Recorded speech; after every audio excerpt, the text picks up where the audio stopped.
and all of a sudden it took.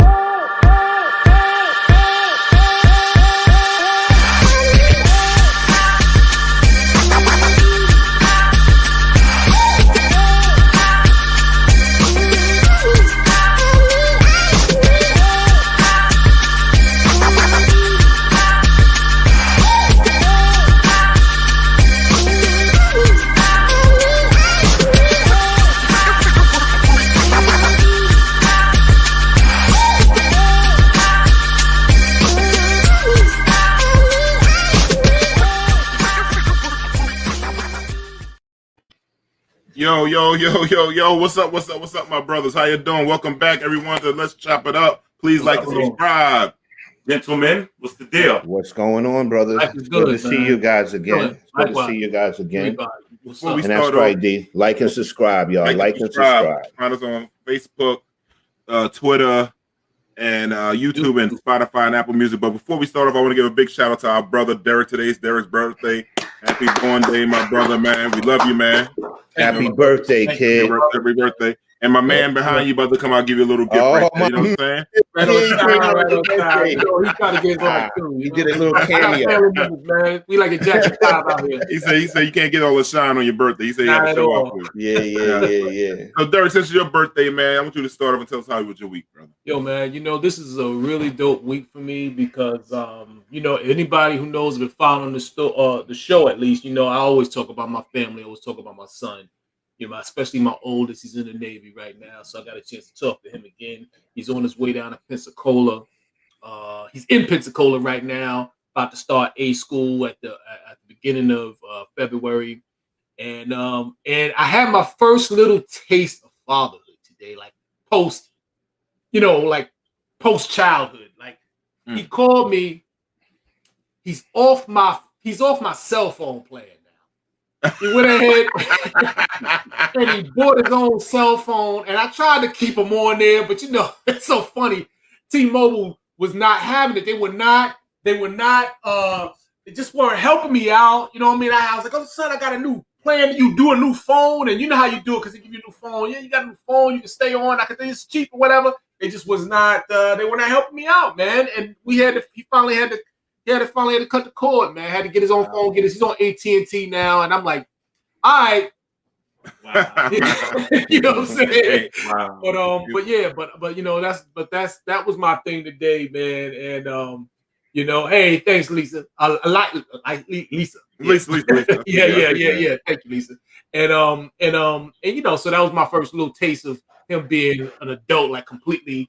And I know I probably won't see him. He probably never live under my roof again. But you know, I ain't wanted to have a wife. Hey, that's good. Not under the roof, man. That's a lot of bills. You saving a lot of money. Yeah, it's true indeed. You know what I mean? But I'm a proud dude, man. I'm very proud of him, man. He's nice, man. Congratulations. I'm trying to get some of these cats out of my house. So, Ryan, how was your week, brother? How was your week, man? My week was good, D. You know what I'm saying? I mean, first of all, I want to wish Derek a happy birthday. That's number one. Thank you. And I also want to apologize to Calvin and Derek because I had to cancel on dinner, you know. But I'm going to make that up to y'all. We're going to reschedule that for this week, and we're going to get it popping. That's what's happening. Beautiful place. Yeah, my week was pretty good. It was a beautiful suggestion, though, man. Like yeah. We're going to do it again. We're going to definitely do it again. But my week was pretty good. You know what I'm saying? Me and D had an interest in visit at the barbershop yesterday. And I know what people think, and they saying, you look at these two bald guys going to the barbershop. No, man.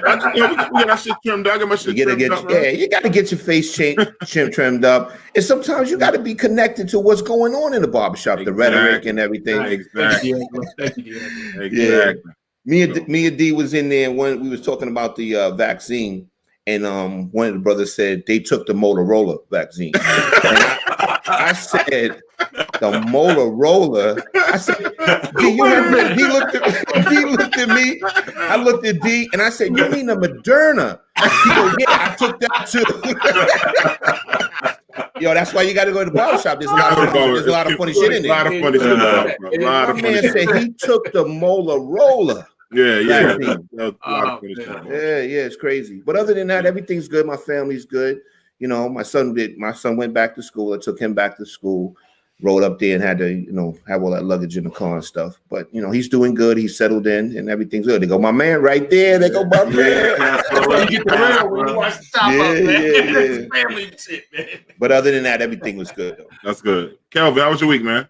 My week was good. I had 2 auditions this week. So one of them was I'm up for a part in Roots the musical. And then Good Times the movie. So we're working on that. We're working. Yo, first of all, Good Times should be the musical, and Roots should be the movie. You can't do a musical with Roots. Yo, I was thinking about that. What would you do if somebody came out trying to make Roots a musical? You know they protesting outside. Somebody home was talking about TV outside. Derek is right. To somebody, that's a great idea. He's right. I don't want to see. I don't want to see any more movies like that anymore. I'm with you. I got you. I'm good. I don't want to see any more 12 Years a Slave. None of that shit anymore. All right, let me say. I'm gonna say how my week was, and just so I don't wind up incriminating myself, I'm gonna say this in a hypothetical. I'll just ask this question: if you have stray cats around your house, in your yard all the time, and you happen to, I'm not talking about myself. I'm just saying in general, like leave poison out. That's wrong. Don't do that. I didn't say me. I'm not talking about me. I'm talking about somebody like me.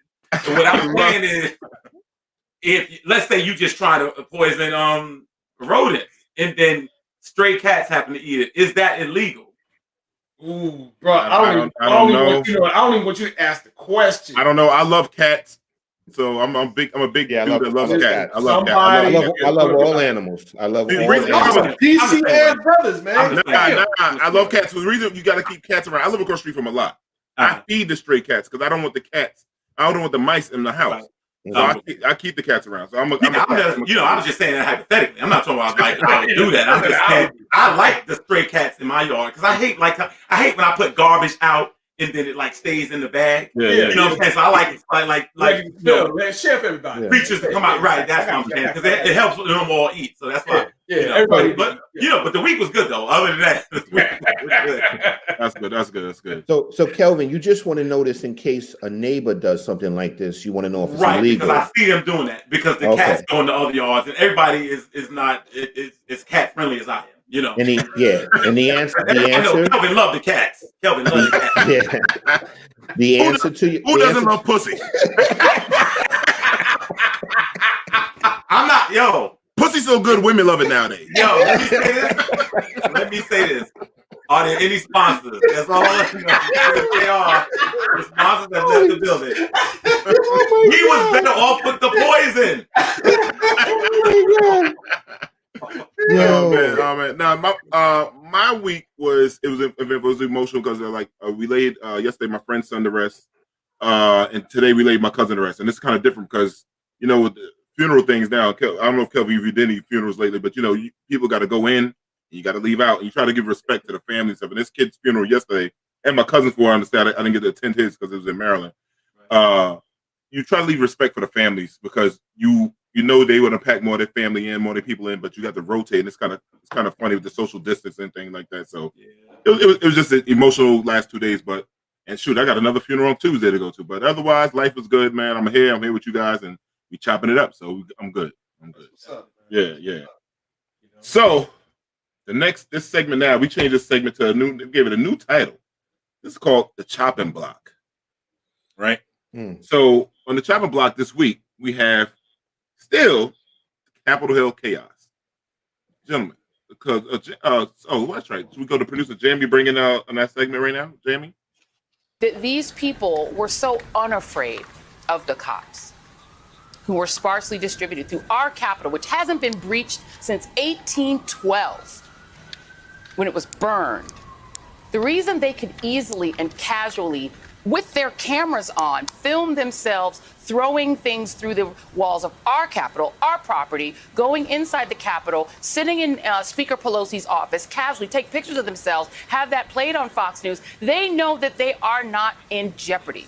Because the cops are taking selfies with them, walking them down the steps to make sure they're not hurt, taking care with their bodies, not like they treated Freddie Gray's body.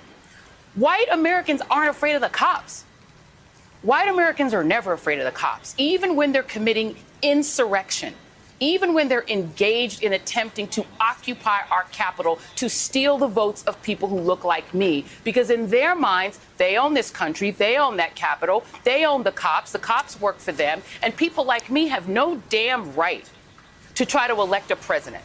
Because we don't get to pick the president. They get to pick the president. They own the president. They own the White House. They own this country. And so when you think you own it, you own the place, you ain't afraid of the police because the police are you. And the police reflect back to them. We're with you. You're good. We're not going to hurt you because you're not them.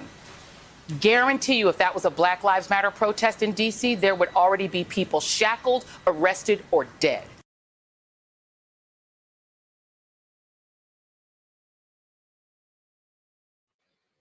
Yo, She dropped the mic on that one. Drop the mic. Absolutely. Let me tell you something about Joy Reid. What I noticed, like, she is just the consummate professional for me because I've seen her present news before, and this was completely different. You know what I mean? Like this, someone, and I want to shout out to those people, whoever her boss is or whoever her producers, whoever's up top, they gave her the green light. They gave her the green light because I believed her. And they said, listen, Joy, go out there and speak your, you know what I mean? And speak your piece. Go out there and speak your truth. And she did it, man. And she did it. And it's very rare to see on television. It's very, very rare to see that. And I believed her, man. And I'm like, man, that is that's an incredible thing for me to see. Very empowering to see. Man. You know, that was amazing. At least it's right. She's super dope, man. The realest one out there, man. Oh, absolutely. You know, and Rod, that's what I'm gonna say. With the white man going after the other white man, similar, well, actually cops. So now you know how they had to say black on black crime. Should we call this police on police crime? Might as well. Might as well. And the thing is, too, they these investigations that the FBI doing, they're uncovering that they were actually off-duty police officers out there in the riots. They also found out too that they were NYFD firefighters that were out there as well. Yeah, so it doesn't surprise me. I did tell you guys last episode. I said there's going to be a lot of openings in the Capitol Police, and a lot of people are going to lose their jobs outside of Capitol Police too. But to show proof that there's jobs opening, they just hired Craig and Day Day from the Friday After Next to top flight security. They're going to take over the watching the Capitol. But I want to take a second, and I just want to say I don't want to make it seem like I'm beating up on the Capitol Police. There were a lot of Capitol Police that was out there doing their thing. They was out there fighting with them. They was out there macing them. That type of stuff. Because the thing is, my experience from the police department, you're going to have your bad apples, but there's majority of the guys are going to be out there doing their thing. You know what I'm saying? But there's going to be a lot of people. Like I said, there's a couple of cases now in the NYPD, couple of departments along the country. I think they even had one guy that actually resigned because social media is the new police. All the evidence is on social media. And everybody doing everything for the likes. They tell themselves. That's right. They tell themselves. What I was thinking about this, and I think I might have mentioned it with my other homeboys, that when they said the FDNY, all these people caught up, it doesn't surprise us. It doesn't surprise. Who threw the water hoses on the people back in the 60s? Yeah, the fire department. The fire department, right? Mm-hmm. The cops were there. They threw the dogs on them. So none of this should surprise any of us. The politicians, they were smart enough to wear hoods back in the day where they could breathe through. I don't know why they can't breathe through a mask now, but they could breathe through the hoods back then. So maybe the little holes gave them better ventilation. I don't know, but it shouldn't surprise anybody that white men are just using a playbook they've been doing for decades. Yeah. Centuries, well, so the reason for those white hoods back in the days is because those people in the Klan were people in the community. They were your store owners. They were the police officers. They were the businessmen. And as you can see in this, like people that's getting in trouble, you got real estate people, you got doctors, you got bankers. There's a whole bunch of people that were involved in that riot that you would consider to be upstanding people, but they're not. It's interesting. Yeah. First of all, I think we just have to all recognize that the country was founded by racist people. The country was founded for white people and based on supremacy. That's what it is. So as D mentioned the 60s, and you mentioned, previous times, every era of Black people have had to fight this oppression for every era of white supremacy. I think the difference now is this. It feels different that we have more information now than we've ever had. Correct. We have more, resources and knowledge now than we've ever had. And also there's a pendulum that's swinging. They can tell this is almost like the last stand. And you only have less than 2 decades before the entire map is flipped upside down as far as race is concerned. So I think this is the last stand, and I think that's what we saw at the Capitol. So it's just inflamed now. And one person told me this week, one of my cousins, he was like, if you think this is Trump, he's like, you're missing it. They just made him the face of this thing. This thing is so much bigger. Exactly. So much bigger. He's just a pawn. He's just a pawn. Yeah. The thing is, Trump basically, we had 2 years of our first 2 terms of the first Black president, right? And, in the country somewhat kind of pulled the cover over racism a tad bit, but then Trump came in and pulled the covers off. Right. And that's basically what it is. And what we saw at the Capitol is, a certain percentage of white America that's in fear of losing their position or ownership, as they say, in this country. They saw Georgia flip as a result of Black people, Detroit. They also saw Pennsylvania with Philly and all that stuff. And that's what this is about. Basically, Black people help get their leader out of office. And that's why they're so angry.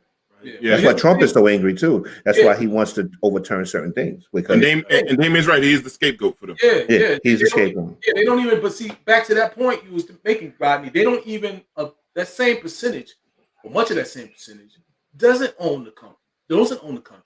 No, you know what I'm saying? They either believe they do, or they need you to be something else. You know what I mean? It's just so it's not adding up, and it's not making sense. The funny thing about it, and they're attacking everything. They're attacking the police. They don't care what's in the way. There was a police officer. He said, he wanted he was being attacked by the rioters, and he said, he wanted to thank because a certain amount of them they protected him. Okay, the certain part of the crowd they protected him.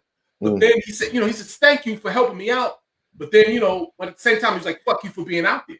You know what I mean? Yeah. So it's kind of like and that's it in a nutshell. And mind you, these are the same people. A lot of these are the same people who are Blue Lives Matter people. You know what I mean? Yeah. So think about that for a second, man. What are you really talking about? Yeah, Blue Lives Matter was out the window that day. No. And the lady go ahead, Rodney. No, you heard people yelling out to the cops at that riots, saying that basically, oh, we stood by you guys, talking to the police, basically telling them that they shouldn't be in their way to let them do this, get out the way, because we supported you, basically we supported you in a wrong. But the Capitol Police didn't have anything to do with that situation, you know what I'm saying? But it is what it is. But I think what Calvin said was dead on spot. Calvin said this is about white supremacy. Yeah, and the this lady that I do know. Go ahead, D. No, the lady that got shot, right? Come to find out, she was in serious debt. She had, it was, I think Lyndon Johnson said, always gave somebody to blame, right? So the white man is always looking for somebody to blame for whatever problems they had. She was in so much debt. She was blaming the politicians for all her debt, but she didn't want to sign those crazy ass predatory loans that you had Democrats who try to fight against predatory loans. And she signed one. I think it was a crazy, wild percentage. I mean, it was more than 20%. I think it was like maybe close to 70% on this loan. So she's mad about that. And I think that's most of these white men are out here that they can't bring back their little coal mines. They don't want to go with modern technology and let me go get some wind turbines and all this other stuff. They don't want to do that stuff. Now they figure like, I'm white, I should just get this shit. This should be my shit. And no, motherfucker, you got to work for some shit. More Black and Latino women are most entrepreneurs out there in the country right now. Yeah. So those kind of things, they like, why can't it be me? No, work. Yeah. Pull up your bootstraps now. Yeah, exactly. Consider for a second, though, like if you consider for a second, this is the country, and it's predominantly white, and either everything from the educational system to the judicial system, everything is set up and skewed in a certain way for your benefit. Now you have to come around and learn a different way because you've done everything that they told you. Because remember, they got taught certain lessons too. So they've done everything that they were told to do. You know what I mean? And whites, was set up a certain way for white supremacy. They told them, listen, you got to do X, Y, Z. The whole thing was planned out for them. They did X, Y, Z, whatever. And now their systems are being dismantled. You know what I mean? Due to necessity. Mm-hmm. I mean, life goes on. The world keeps moving. It keeps revolving. You have to upgrade your skills. You have to learn how to adapt. And they never learn how to do that. So now what do? You know what I mean? You're a middle-aged person. You're sitting around. You did everything X, Y, Z. They moved your job over here. They did whatever. And you don't know how to react. And what happens? You go out there and you wind up at the Capitol, tearing up your life, man. You know what I mean? But how? The question is, why does that point to us? And that's the thing that's always we're the scapegoat. That's the problem. I was driving today and I actually saw a billboard, a digital billboard that said, if you know anybody that was a part of the Capitol riots, there's a 1-800 number you can call. I mean, you can email. And that's in New York. And that was amazing. Like that. I mean, I looked at one guy today. He's an attorney, just got fired, and I'm sitting there saying, like, okay, so you didn't overthrow the government, you didn't reverse the election, and you got fired, and you probably going to jail. I just don't see where the win is at. I just don't see where the planning was at. And so, if you did get inside the Capitol, what you did, what was you going to do? Change the ballots? Like you change what the Senate was going to vote? Exactly. What were you going to do? I'm saying that was the plan, and you're going to just then what? Trump is going to be the king now. Like I don't even understand how you had people out there that came up with this ridiculous plan of like anarchy or something. And it was no plan. They had this one lady, and they was like, they put a microphone in her face, and she's crying and everything. It's like, what were you doing? Well, why were you there? We were starting the revolution. Like it was a party or something. Like, you know what I'm saying? Like, did you hear what you just said? You know what I'm saying? Right. Do you hear what you just said? Yeah. You know?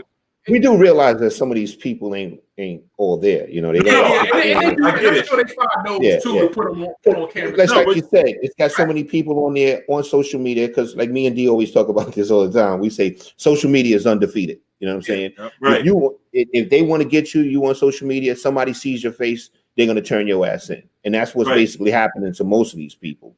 People are getting turned in left and right. But they have the ultimate consolation prize. You still have an elderly white male who's taking the White House. Like that should be enough right there. You still have that in place. You still have somebody that looks just like the people that laid out the Constitution. So I don't understand why it's such a problem. It's such a culture shock. Trump Damon's right. Dave Chappelle said it well. You come get these nigga lessons, and that's what they got. Exactly. But they still didn't get it the way they really could have got it. They walked away from it. That's what they didn't get. Yeah. Now they got lawyers and stuff like that. You got over 100,000 people getting caught out there, with videos and all of that stuff. And the people in their neighborhood that don't believe in, like, I was down in New Bern, North Carolina, and you can see like different signs. You see a Trump sign, then you see a Biden sign and stuff like that. You see a Black Lives Matter sign and Blue Lives Matter. Those people with those Black Lives Matter and Blue Lives Matter signs and all that, they're telling on these people like, oh, that's John so-and-so, and they snitching on them. And they should tell them. They should tell them, Yeah. You got people telling on their parents. That was deep. That was deep. Yeah. I talked to somebody. Somebody said, "Oh, the daughter snitched on the mother and the uncle." I said, "She didn't snitch. She told. She wasn't part of that. She told. That's a difference. Snitching and telling is two different things." I tell people. And now they're trying to cop out. Like Lisa said, they're trying to cop out because they're trying to say Trump ordered them to do this. Correct. That's going to be their defense. In court. They were listening to the commander in chief. That's what a lot of their defense is going to be in court. But I'm going to tell you one thing: who's going to make out the most in this are going to be lawyers. That's why lawyers are scooping up their cases like crazy, because they're going to make a ton of money off these losers. You know what I mean? A ton of money off these losers. But the other thing is, there's a lot of people that took tours the day before, they're saying, so they want to see that there's some culpability with the people that actually worked in the Capitol, because they said there's an inordinate amount of people that took the tour the day before, and because they kind of knew that building a little better. I mean, this wasn't the first time they were there. So they came in that week and they went back to hotels to get people where they stayed at, all these different things. I will say they are going to make an example, it looks like, because you can't let this go. Well, they suspended. I think they suspended over 18 Capitol Police already. Oh, really? Yeah, they've been suspended. Like I told you, there's going to be openings. Yeah, there's going to be openings. Craig and Day Day is in there. And the thing is, about when you look at Trump, right, and his messaging and everything like that, he really wanted to be a dictator. He wanted to control the media, just like all other dictators. Where you could shut off. The biggest thing is the first thing they do when you go to a country, right? You shut off the broadcast from radio, television, any kind of way, so people can't get the message. And now that his tongue's been cut off from him, I wonder where he's going to go at and how it's going to go. But I'm glad they shut him off because he was becoming a real dictator, and a lot of people profited off him doing this. Twitter profited off him. All his cable TV shows, they made a ton of money on it. Now everybody say, "Oh, this motherfucker went too far. Let's cut his legs off now." But it's like kind of too far. You got the My Pillow bitch dude. He's still up there sucking Trump's cock. And then and then because the whatchamacallit cut off. Oh no, I'm sorry, but yeah, that's the words are coming out of my mouth. Don't reflect. His name is Mike Lindell. Mike Lindell is the My Pillow guy. Yeah. And then I'm glad that the Under Armour dude broke shop early. He's like, "Yo, I don't want this smoke. Black people wear my shit." Yeah, I'm gonna tell you something, right? Yeah. First of all, the stock price on Twitter just freaking crashed as a result of freaking get rid of Trump. It plummeted. The thing is, don't like kind of like you see all these people jumping ship on Trump, all these companies and stuff like this. Now, the 4 years that he was in office, none of them jumped ship on him during the whole 4 years. So they probably, towards the end of his term, they're probably thinking, hey, we got to disassociate ourselves from this guy because we got to get with the new administration because we got to keep making money. Mm-hmm. So the bottom line is the Capitol thing came along at the perfect time for a lot of people to say, oh, here's our reason to jump ship. We could be out. Yep. You know what I'm saying? Yep. And that's really what it comes down to. It's about people, being in with whoever's in at the time. You know what I'm saying? Trump was in, so we're going to be on his ship. Now we realize the Democrats are in power, so now we got to conform to what they want because we need to keep making money, or they may make laws that can hurt us financially. But that's what it all comes down to. So we're not going to get caught up saying, oh, Twitter banned them. They should have been banned them. There's a whole bunch of other things I could tell you during his term that he should have got banned for. You know what I'm saying? Right. But that's what it's about. Let me tell you something. I had a family member got suspended from Facebook for saying vitamin D was good for you, man, during COVID. You know what I'm saying? So really? Really? So yeah, man, I'm telling you, you gotta. Who knows? So is vitamin D not good for you? Is that? I don't know. Ask me what the criteria is. I've been in Facebook jail quite a few times. So I understand the pain. I say some shit, and I always wind up in Facebook jail. So it's all good. Welcome to me. I'm a 3-time felon. Yo, so strikes you out, man. What's going on? You know what I'm saying? So we got like Trump's second impeachment. Any thoughts, guys? Say that again. What was the question? Trump's second impeachment. Any thoughts? Scarlet letter. Like a scarlet letter. I mean, they made sure they buried him in the history books. I mean, correct. That's what it was about. They decimated him. It's one of those situations where any honor that you had for running for the office, any honor that you had to get elected to the office, is all erased. It's like I'd say it's like a dishonorable discharge from the military. Correct. It stays with you the rest of your life. Yeah, and nobody looks at you the same. And I mean, at the end of the day, and now I don't know if you heard about. I think it was Deutsche Bank, I believe it is. Cut him off. His largest bank that funds him, they cut him off. So but to have that second impeachment, especially for what he had it for, and let me say, the fact that he's getting blamed with this attack on the Capitol, he will go down in history as the worst president in the history of the United States and the most dangerous, with no close second. There go my thing. He didn't own slaves. So I don't give George Washington slavery no more. That's all. He would have tried. Some of our so-called ones actual slave owners. That's right. Right. Yeah. I saw a meme on Instagram. The other day, and it said it had Obama, Bush, and Clinton on the meme, and it says, "You're supposed to do 2 terms, asshole, not 2 impeachments." Yeah, I thought it was hilarious. Yeah. You might have sent me that shit. You might have sent me that shit today too. Yeah, I think he's trying to be I think America's trying to turn him into the crazy cousin that you kind of keep locked in the basement or something, man. You know what I mean? Trying to forget he ever was around, man. Seriously. Trump got a lot of stuff he got to deal with after he. They're gonna break him with that money, man. No go to no more. His 2 banks held up on him. Let me ask you guys another question real quick. These privileged white dudes that sat on the Capitol now that want to go through the metal detectors. Now they understand how our kids that go into urban cities, how they got to go through metal every day. They, you know what I'm saying? Like, what are your thoughts on that, guys? Well, Nancy Pelosi, she implemented a fine if they don't go through or they don't comply with the rules of coming into the Capitol. They're going to get fined. I think it's like $10,000 or $5,000 every time they have an issue with the metal detectors. They should have metal detectors. Think about this, right? Yeah, they should. All the urban areas that we had metal detectors. Some of those Senate members and Congress members that's from rural states, they're carrying guns. They got guns on them. I know. So the thing is, like, once you see Columbine, those schools like that, what's the other school in Florida had the shootings and stuff like that. After something happens, they have metal detectors. They should have them now. Like we had when the 9/11 happened, right? What happened? Before that, everybody go to metal detectors now, take off shoes, because this is what violence is going to happen at. These terrorists, they say allegedly terrorists attacked the airplane through the airplanes, right? So we saw these white dudes attack the Capitol. So we know these domestic terrorists are coming right to the front door. So they should have them. Right. We need to have them. Right.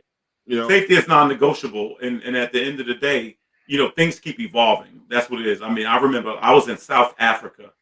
We go to South Africa, everything is fine. On the way back, they're like a shoe bomber happened, or somebody brought some lotion or something. And on our trip back, you couldn't bring water on the flight. You couldn't bring lotion on the flight. You couldn't. And literally, it wasn't that when we left 2 weeks earlier, it wasn't like that. So things evolve and things change, and you have to change with them. I mean, nobody likes taking their shoes off at the airport, but that one man was the shoe bomber.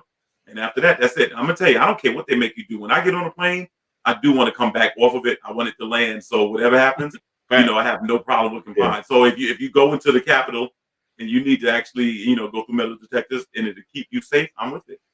So somebody just said, somebody just helped out. Said the first offense is $5,000. Second offense, 15,000. God, I can't afford the first offense. That's a lot of bread. Yeah. I wouldn't even be playing with that. I wouldn't even. Not me. I'll tell you the truth, Calvin. You got a point there.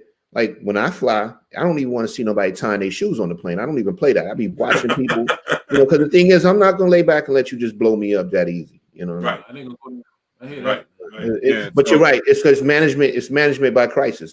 We have a crisis, and they have to implement new rules, and would be as a result of the crisis. Right. Yeah. Exactly. And that's always going to be. And now, Colin Kaepernick doesn't look so dangerous. No. One knee doesn't look too threatening now, right? What did he say before? You know what I mean? It's like, come on, Yeah. And we could have bypassed all of this, man. Yeah. You know what I mean? It's not easy. It would have been, just listen. Just open your ears and listen, man, what your brother's trying to tell you, man. He's trying to tell you that the situation's going on, that there's another point of view, that, there are other actors in this world, in this country, who count, who matter, and just listen. Otherwise, this is what we get, man. This is what we get. Everybody storming the gate. The whole world's about to turn upside down. We look like I'm not gonna say the word. We look like a joke, man. See, what the problem is? What the problem with America is this to me. America is so based on false principles. So if you just say, look, it's a capitalistic society, only the strong survive, and that's what it is. But no, we want to paint this picture of picket fences and baseball and apple pie and all these different things and being the world's police. We always want to get that depiction, and the depiction is not true, and that's the reality of it. Right, but that's the thing. We can never say that. We always have to pretend, because remember, America goes around all over the world finding, and they find the population that is disaffected, give them support, and then overturn government. You know what I'm saying? Right. So you can't turn around and say, "Oh, this is a dog-eat-dog society," whatever. Tell the truth. You know what I'm saying? They're like, because then that's like you have to tell them, "Oh, this is the American franchise, and this is what things are, and we have freedom, and we have democracy, and we have equality, and all that, and it's great things to it's great to support, and I believe them, but then you gotta believe it. You gotta act like it, man, when you're here. You know what I mean? And unfortunately, we just as dirty as, I ain't gonna say we, that ain't me, I ain't got nothing to do with it, but they're just, country's just as dirty as any other, man. We just a little bit more savvy with the presentation. That's the difference, Right. So eventually it comes to an end. So all right. So we got everybody gonna be on P's and Q's on their P's and Q's right now because of what's gonna be talking about attacks at the Capitol. I grew up with the mayor in South Carolina, in Columbia, South Carolina, and I just forgot about this. And when he became mayor, they wrote, "We don't want a nigga mayor." So we can imagine what's about to happen. Oh well, you know, this is like I think somebody said earlier in the text on the chat that this is just a glimpse of what's the things to come. So you know, anybody have thoughts on that?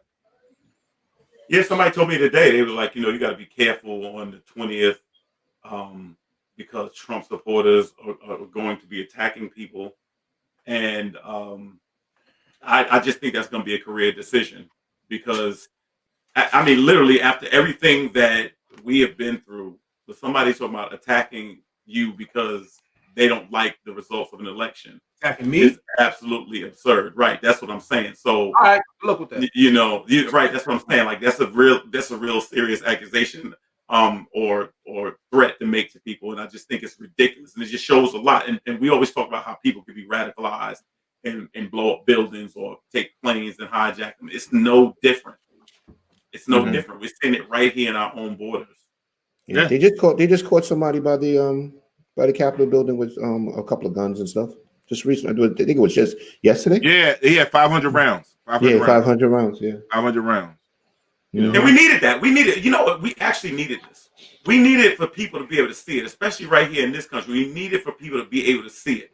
In other words, this is a true reflection. You can hold the mirror up against yourself all over the world. Like people say, America don't have beef with nobody who don't have oil. It's everything just seems to be so calculated. And so right now we got things to clean up in our own house, and it needs to get straightened out. And that's the reality of it. And that's why I give credit to whoever is advising Joe Biden and Kamala Harris, because I haven't heard a word. They are handling this so seamlessly. They're not getting caught up in the fray.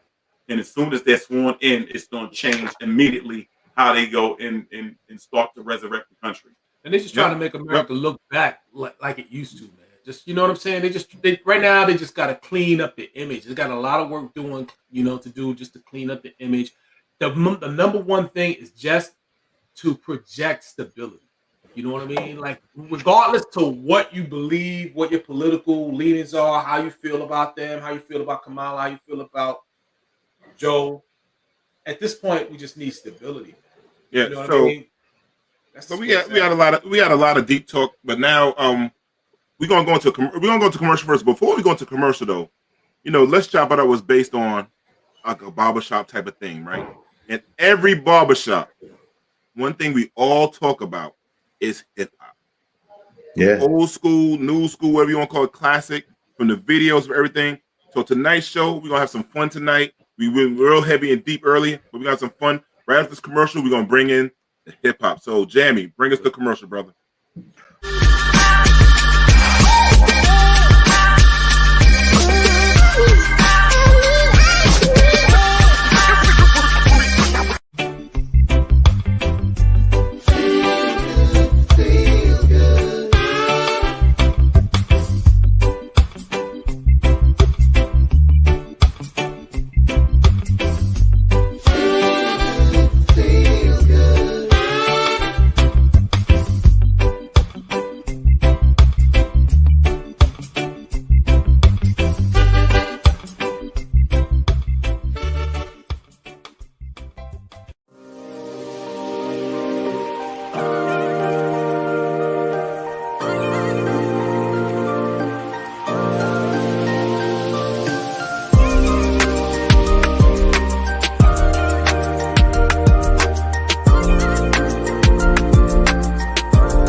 Hennessy cake. Hennessy cake. Hey, you got the white guy have a white Hennessy cake. Can't be Yeah, racist. I tell you, that's gotta be dangerous. Can't be racist. Can't be racist. Yeah. That's a white Hennessy cake. So listen, we have some special guests coming in today. We got quite a few guests tonight. But our first guest is our brother. He's been on the show before. He's a very intelligent man. He talks about leadership. He has his books he gonna promote and all that stuff like that. But I love this guy's opinion when we talk about hip hop. We've been talking about hip hop, me and this dude, man, for at least over 2 decades now. So with further ado, producer Jamie, can you bring up my man Anton Gunn? Anton, fellas, how y'all doing? What's up, brother? What's up, man? How you feeling, man? How about you? Everything is everything, man. Everything is everything, man. Anton, thank you for coming back, man. To catch up, what's going on with you in life right now, man? In the 2021. All is good. 2021, man. Business is good, man. I'm, doing a lot of consulting with a lot of organizations who are really trying to figure out how to build a better culture. Now that diversity has to be a conversation in every boardroom, every corporate room right now. So I'm just trying to help them to figure out how to build a better culture so that every employee, Black, white, Latino, old, young, gay, straight, that they feel like they're valued at work and that they deliver for the company. So business is up. I've been doing some work with companies like T-Mobile and Tanger Outlet Malls and Mercedes-Benz vans. So I'm starting off a good year with a bang, but hoping to make it the best year ever and really try to make a difference. My goal is to help 1,000 senior executives be better leaders for 100,000 people that they lead. And so I'm really focused on the mission, man, to try to impact 1,000 leaders so they can disproportionately impact more.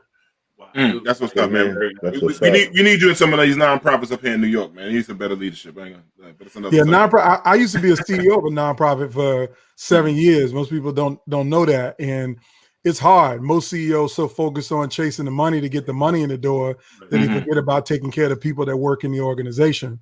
Correct. And that's one of the reasons why I had to get out of it, because it was, it's hard to develop people when you got to chase donors and get grant money in and go talk to this foundation and beg these other folks rather than just focusing on the mission. So I definitely know it's hard work, and I'm happy to help. Anybody reach out, go to AntonGunn.com. I'd be happy to help you and your organization get to a better place where you can live your mission.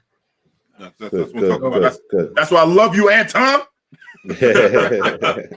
Motherfucker got a big ass Kool-Aid smile. Always had that damn Kool-Aid smile, man. Kool-Aid smile with a big ass fro back in the day, man. Yes.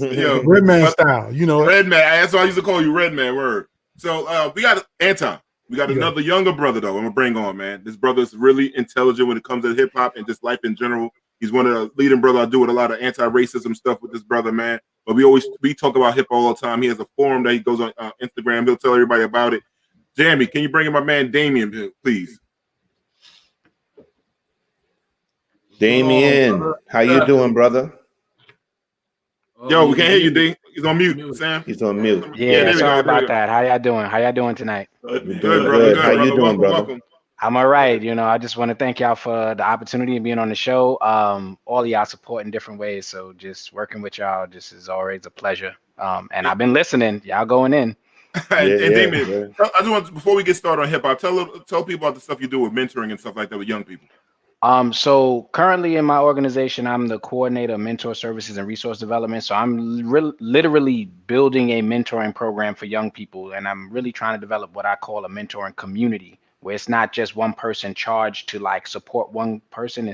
We have a community of people. You know how Jay-Z said, what's better than one millionaire? 2? I would say what's better than one mentor? 2, 3, 4. You know what I mean? Like, so you have a community of people you could reach out to when you need that type of support, because not everybody can solve every problem. But if you know how to do the technical thing, you know how to do a law thing, you know how to do medical, you have people that you can reach out to solve a plethora of issues that come up with everybody. It's not just young people, but right now our focus is on young people and helping them access like a community and a support system that can help them through their development, so we can grow some strong brothers and sisters. That's what's up. Yo, Damien, I was very impressed with that. You said plethora. That's deep. That's deep. Yeah. The last person I heard use that word was Walt Clyde Frazier in an interview. You know what's funny? I had to look it up. That's when I learned. I said, I gotta look that word up. You know what's funny? a good friend of me and Damon's, he used it a lot. He also works with us, Roland Knight. He's a hip hop artist. And he uses that word in conversation. He's just like, it's a plethora. And we would just laugh because he would throw it out there just because. Nah, I like it, kid. I like that. I'm gonna start using it more. I'm gonna use it on my wife as soon as we get off the show. Baby, give me some plethora. I want some. Yo, I got a whole lot of plethora for you. Yeah, I got a plethora for you later on. Jamie, let me ask you a question. How much of the mentorship is required, like in terms of like how much support do you give them in terms of like say emotional support for young men? You know what I'm saying? How much is needed for that? Man? I always say, and I had to redefine like even the mission statement. I call it the ever-changing needs because young people day to day, everybody's going through different things. So I call it ever-changing needs, but it all depends on how much they need. If they need a one-to-one, if they need small group, like peer accountability and stuff like that, we try to set that up in different ways. We also have activities. There's a young man right now I'm hoping to get connected, and maybe if I say it, it'll happen. How to say manifestation and things, but with a guy who does videography for like PBS because he wants to learn film and photography and stuff like that, and he might be able to shadow him. Hopefully, we can set it up in a safe way. And it's like this is what somebody's going to school for, and if we could set him up with somebody who can like guide him and give him access and potentially even experience in a company like PVS, when he graduates school, there may be a job there, right. and he at least might get a recommendation. So right. it's really about one, you want to be around strong, let's say people, not just black men, or women, but people that you can grow and be around an environment of like maturity. So you're not surrounded by like, social media and let's say certain type of things that we see on reality TV. That's what your environment is. You're surrounded by mature adults who can be themselves and allow you to be yourself. So it's a balance of like whatever they need. So if there's some people who need people to talk to, we try to find access so they can talk to. If there's somebody who's like, I really just need a job, or I need an opportunity, or I want to learn more about this, we try to bring those opportunities to them or point them in a direction where they may be able to get access to it. Yeah, so this is good that we got y'all both on there because I want you and Anton, y'all need to probably like connect offline or something like that because you're both. Anton's a really dope, dynamic brother, nationwide dude, man. I was listening to what he was saying. I was like, man, that's a great number that you threw out there. I was like, woo. Yeah, so let's get on this hip hop thing, man. So am I only one? Y'all hear me on the feedback? I'm getting feedback on my headset. I'm sorry, but good. Sorry. So we're gonna start with this top 10 list. Me and Anton go at it sometimes. And Damien too. Me and Damien go at it. I go with Damien like every week. I watch the show every week, and we're gonna talk about the show before he gets off air. But let's start with the top 10 MCs of all time. Anton, you go first. So before I tell you my first one, let me preface my mindset. Okay, I'm partial to battle rappers. So, when you get into a fisticuffs, I'm going to use that term again. You get into a fisticuffs with somebody on a microphone, it's all about how complex, witty, diverse, how you can be on it all the time. And so you will see that my list is peppered with people that if you put them in a battle against any other MC, 9 times out of 10, they're going to come out on top because of how they rhyme. So that's where it starts, but it's not only battle rappers on my list. I'm really into complex rhyming skills, inside rhymes, people who got the craft mastered. And so I'm happy to get started and go with my number 10.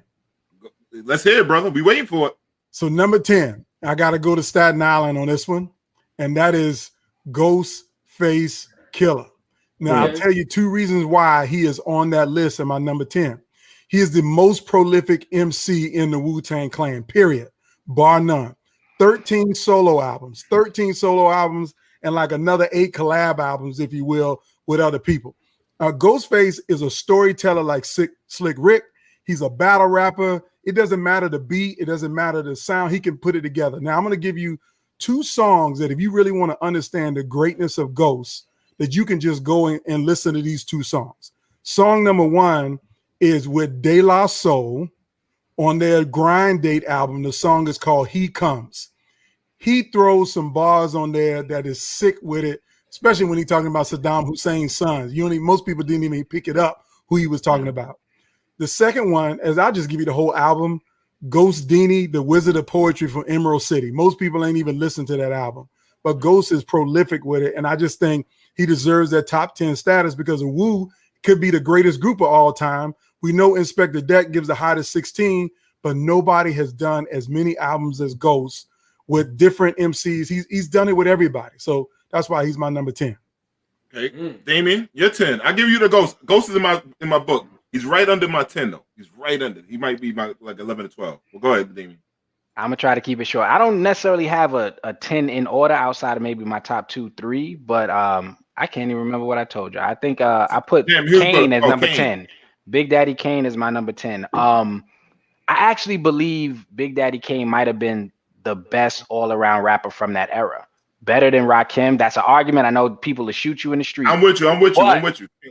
For what he was able to do and his styles and his ability to flow and how many people he influenced, as soon as you hit like 92, if you don't hear Big Daddy Kane in almost every rapper, I don't know. But he's on my top 10 just having great music. His ability even this day. I think he was on Instagram Live maybe a month ago or something like that, a couple months ago. DeMar he did his whole set flawlessly. I'm like, there's a level of skill and talent that you can't deny, Facts. Number 9. Let's go number 9. Then I'm gonna let everybody chime in. I hope you guys are writing down what they're saying. Number 9. What you got? My number 9. My number 9 is Common pre-Erykah Badu. Yo, I don't know what kind of box Erykah Badu has. But she kills him. It put spells on dudes. I know. She's selling incense and candles and shit. And that shit is, and people are buying it. Something in that shit. I don't want that shit is crack. That shit is crack.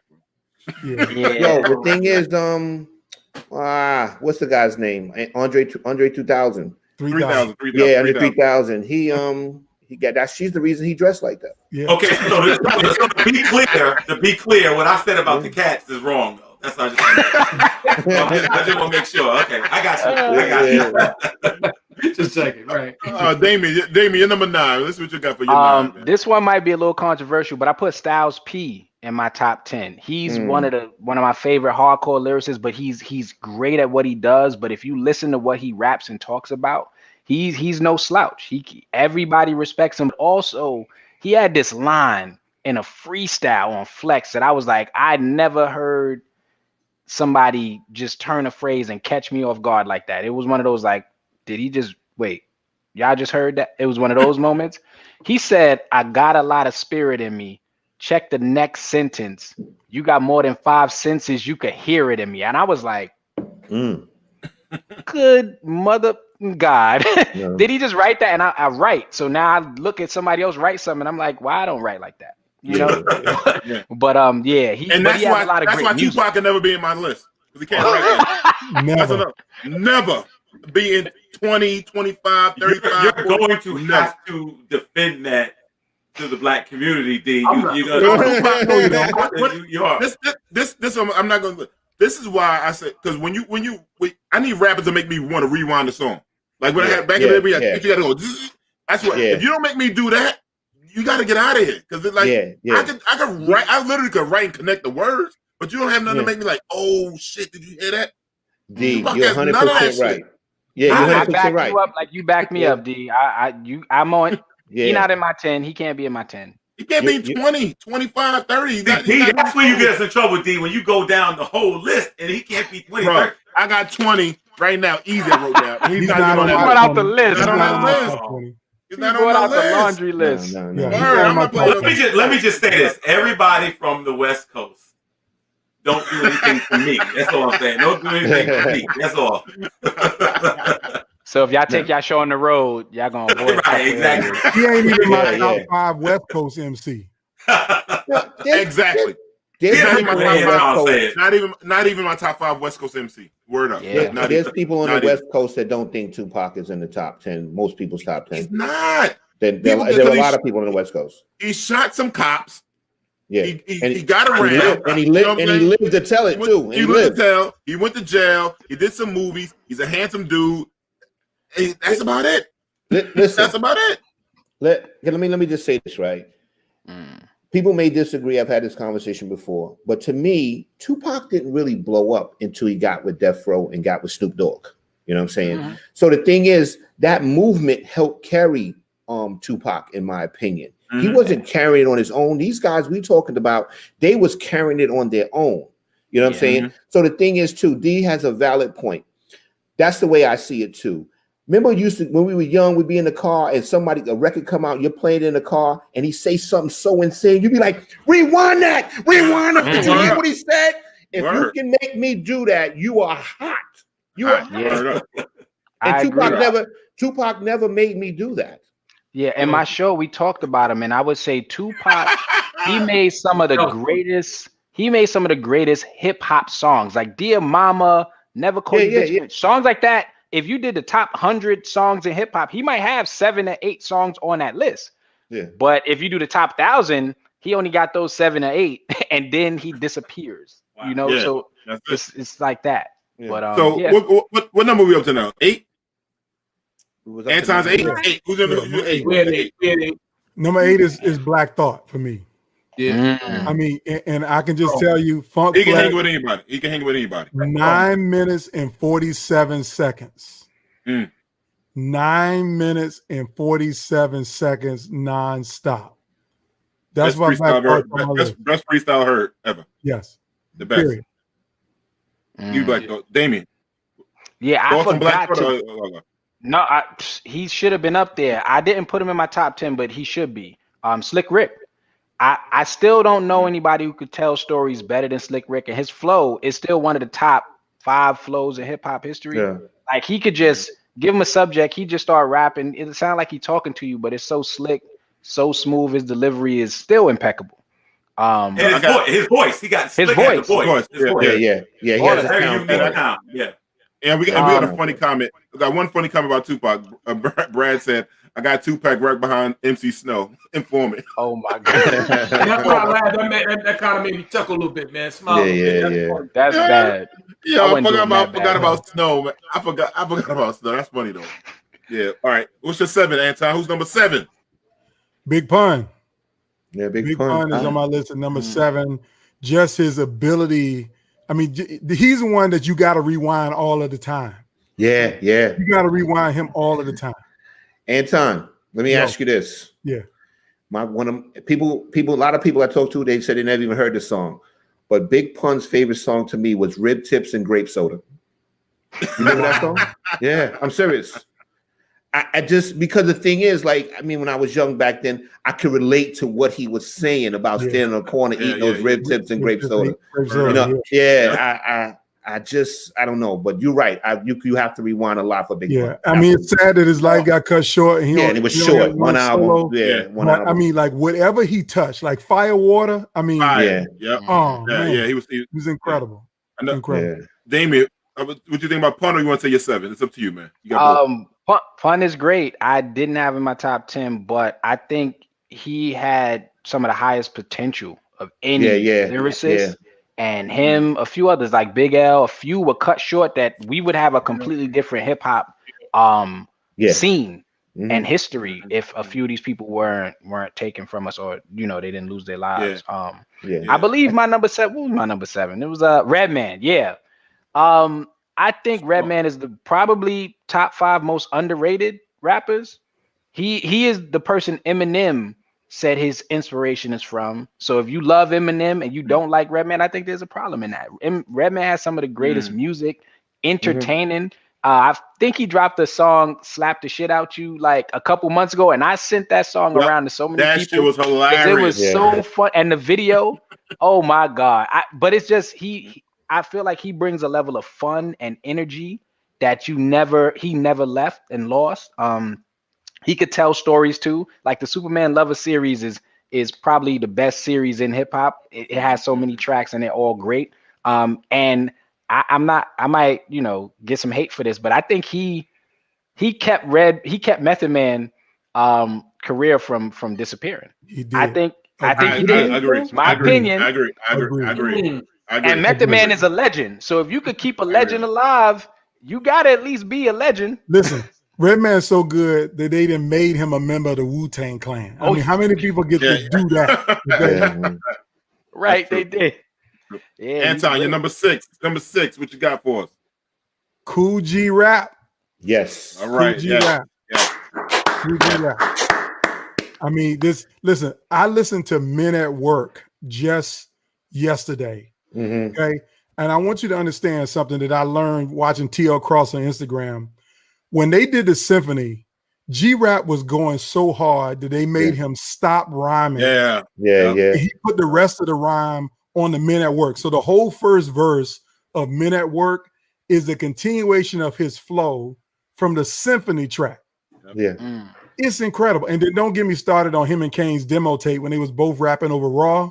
I mean, that's ridiculous. Cool G-Rap is none better, man. None better than G-Rap. All you youngins that see this, you gotta, if you want to talk about hip hop, you better go look at old Cool G-Rap stuff. Cool G-Rap is your favorite rapper's rap. Yes. Is the best. He's one of he's always in the top 5 or 6 for me too. Who's your 6, Damien?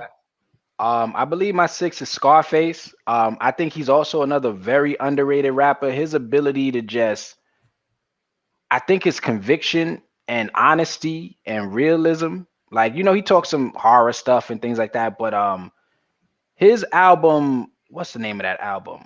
It got 5 mics in the source. It came out maybe 2000. That is one of the greatest albums I ever heard in my life. The Payback, I think that might have been one of the songs. Might have been Mr. Scarface. No. This was before that, I think. No, it was after Mr. Scarface. I'm gonna look it up. Give me like 1 minute. It had the song with Jay-Z and them, Guess Who's Back? But that album to me is one of the most impeccable albums I've ever heard, and it's very underrated. But it did get the 5 mics. I think it's The Fix. That's what it's called, The Fix. If you ever want to hear Scarface after he blew up, if you go listen to The Fix, you will get, I think, what you would want from any hip hop artist from any time frame. So he's up there. He's always been great to me. All right, so we got number 5. Where we at? Oh, we down to the 5. We down to the top 5. Okay, so before I share, I want you to understand. Okay, you got to explain this. People are going to hate on this one. Yeah. But here's what I want you to understand. If you listen to his last album that came out this year, Music to Be Murdered By, he solidifies his top 5 spot for me with this album. I'm not an Eminem fan. Let me be clear. I don't buy all his albums. I think I bought the first one, but that was about it. He makes a lot of radio records. Dre kind of played him up to be this kind of cat. But I'm just talking about sheer battle rapping alone, sheer skills of how he pays homage to AZ, how he pays homage to Nas, how he pays homage to G-Rap, how he pays homage to Redman inside his lyrics.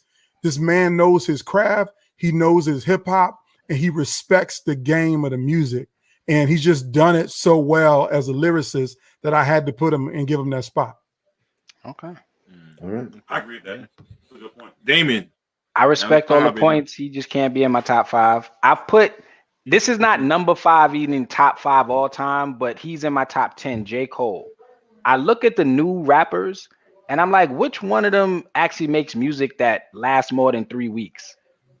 And I'm like, a lot of music nowadays, after the single or the video or the crave or the dance or the challenge disappears, you don't care about them songs no more. I feel like he's been one of the most consistent, but also I feel like his albums have had more substance. Him and Kendrick have had the most substance in their albums in the last decade. I'm a bigger fan of J. Cole than I am Kendrick, but they're both like 2 of the artists that would be up there. So yeah, I will put them up there, and I would recommend a few songs and albums from him as well if you ever want to really sink your teeth into his mixtapes. I have J. Cole in my car playlist. That's real talk. That's how Yeah, J. Cole is really. He's I dope. got one of the young cats that I give props to. He's dope. Yeah, but Yeah. real quick with Eminem. Eminem, like Snoop Dogg went at him, and I said Eminem really never made music for black folks, Latin folks. Never. I mean, Yeah, and I agree. A lot of crossover stuff. yeah, but yeah, listen, I can understand that, but I see a whole lot of artists trying to emulate the financial success by not necessarily making music for black folks. Because I get it. You know, I get it. So, and I accept their argument, but I would just say this last album, after Snoop came at him about that, this last album is literally what he did is to prove that he can make music for black folks. And again, if you haven't heard it, I just say give it one run. I mean, I had to rewind one song about 6 times because he did a line about Mike Pence that it was so twisted. I had to rewind it at least 6 times to make sure I got the whole thing. It was ridiculous. Yeah, so give it a run. Eminem is dope. He's phenomenal. Like one of the best freestyles on the BET stuff and all that stuff. Eminem, nope. You got to be lying to say this motherfucker can't rhyme. You have to be like, you just got to be a straight mess. Go ahead. Can I ask, have y'all heard Busta Rhymes' last album? Is it better than Busta Rhymes' last album?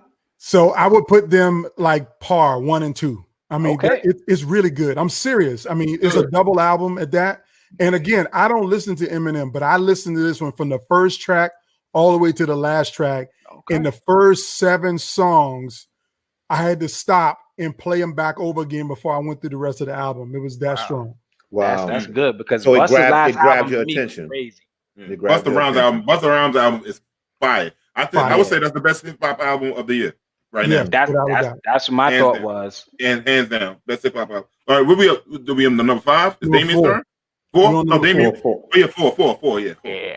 So my 4 is Big Daddy Kane. You don't have a Jay-Z in hip hop if you don't have Big Daddy Kane. I mean, Big Daddy Kane put Jay-Z into the music industry fully. I mean, he got his start with jazz, but Big Daddy Kane took Jay on tour with him and showed him the game the way Jay elevated the game. So you can't be a fan of Jay-Z if you're not a fan of Big Daddy Kane, and that's why he's my number 4. Get you. I'm with it. I can't disagree with that at all. Mine is Andre 3000. And this is a difficult place to put him in. Like that's why I say I don't have a top 5 like that in number. You're gonna take a hit. You're gonna take a hit. I hear you, and we're gonna talk about it. We're gonna talk about it. We're gonna talk about it. How did so he make the top you say 4? it? See, that's the thing. He may not be number 4. That's why I was saying my list isn't in order outside of maybe my top 3. But He Andre shouldn't be top 3000 10. to me, He shouldn't be top 20. He never made a solo album. Correct. He's a part of a group. He's part of a group. All right, y'all gotta let the brother make the. That's an argument. I cannot refute anything you just said. I cannot. What I say about him is he has never dropped anything near a whack verse, which anybody in the top 10 you can say that about. He has some of the most creative and interesting lyrics and ability to attack ideas and angles that I've probably, and one of the other people in my top 3, I would say is the other person who does that just as well. And there's only a few people I think in hip hop that can just rap about random, simple, everyday stuff and make it sound so interesting and crazy. And like, he is one of, to me, like, he's like a poet in rap, and there's not a many of them. Kendrick, I think, is like that. I think a few other people are like that. But let's say he's not number 4 if I was to make my personal favorite list, but he's on that 10 list. And now the 3 that I'm about to give you, that's my 3. That's 1, 2, 3. All right. So since we're at 3, Anton, he's shaking his head. This is gonna be a further discussion on another date, man. We may have this is where it's gonna get. Anton might have to come on your show, Damien. We'll have him because I'm waiting for him to defend this Eminem top 5 over some of the other people he named, and I was like, wait, you put? I did. And that's a new addition. Like I said, before I listened to this last album, he wouldn't have been in that spot. But after listening to that last album, man, I'm telling y'all to give it a run. I'm gonna give it a run. It's ridiculous. Okay. And I respect that because I almost put Busta in the top 10 because of that last album he dropped. So I can't be mad at you. Correct. All right. My number 3, the Blast Master, KRS-One. Okay. Number 3. Can't argue. And he's got 16 albums, 16 solo albums. That's not counting his 5 BDP albums. So he got 21 albums in the game. I actually had the opportunity to go in studio with Chris when he came on tour. He did an event in Columbia, South Carolina, free hip hop festival in Columbia, and needed a studio. We got him connected to the Boom Boom Room. He went in there and banged out an album on the road. Okay. And you just can't get no more essence of hip hop from an MC than KRS-One on the stage, in the music, at all. So in my mind, he's my top 3. And he's the one that made me want to educate myself about Black culture, about Black nationalism, understanding where I come from and my role in society as a Black man. So I got to give Chris that respect. Yeah, you got to. Yep. I respect that. That's great. I was gonna say over Kane, but then I was like, you know what? Let me not start the argument. My number 3 is Big. I don't think there is a more talented rapper in all of history than Biggie. I don't know anybody who could do everything as well as he could. And he might have dropped the greatest double album, a damn near perfect double album. And I don't know anybody who's dropped a double album that's even close to his. I've not heard the Eminem one, so I might change my mind. But his ability to rap, people might, his content and stuff like that is not their cup of tea. But I see the Biggie in your background, and like honestly, I don't think there was a more talented rapper overall than Biggie, and the music speaks for itself, and the poster speaks for it. All right, Ron got the poster of Biggie. Word up. Go ahead, Anton. Right. Anton shaking his head. Anton, 2 seconds. So I think Biggie's too low. I think 10 seconds Biggie's too low on it. I love Big. He's in my number 11 on my list. He's right outside of my top 10. He's in my number 11. M is 5. E is 11. Yes. Wow. Listen, email New York bias. Okay. All of y'all need to check your New York bias. Okay. Check your New York bias. You hit us with the T.I. Anton, you had me up until then. See, Anton's number 11. Anton's from Virginia, so he's gonna have Missy Ella as number 1. First, the Fat Boys break up. Mad Skills still spit fire. He did a nice little 2020 tribute thing. Was dope. Mad Skills. So Rodney, are you a little bit more offended by my having Andre 3000 on my list, or him having him at 5 and Biggie at 11? No, to be honest with you, you're right. We have to talk about this, Anton. Like, you're saying Biggie is not in the top 10. Yes. Okay. This is a barbershop conversation for real, right here. I'm gonna let you guys finish, and we gotta go. We gotta revisit that. We have to revisit. Yeah. We got. Come on. Yeah. Let's go. Number two. You gotta get his. You gotta. Oh no, Damien. Damien gets 3 off. Did Damien get? Oh, sorry. Oh yeah, my 3 was Big. I might have did mine first. Okay. I was too hype.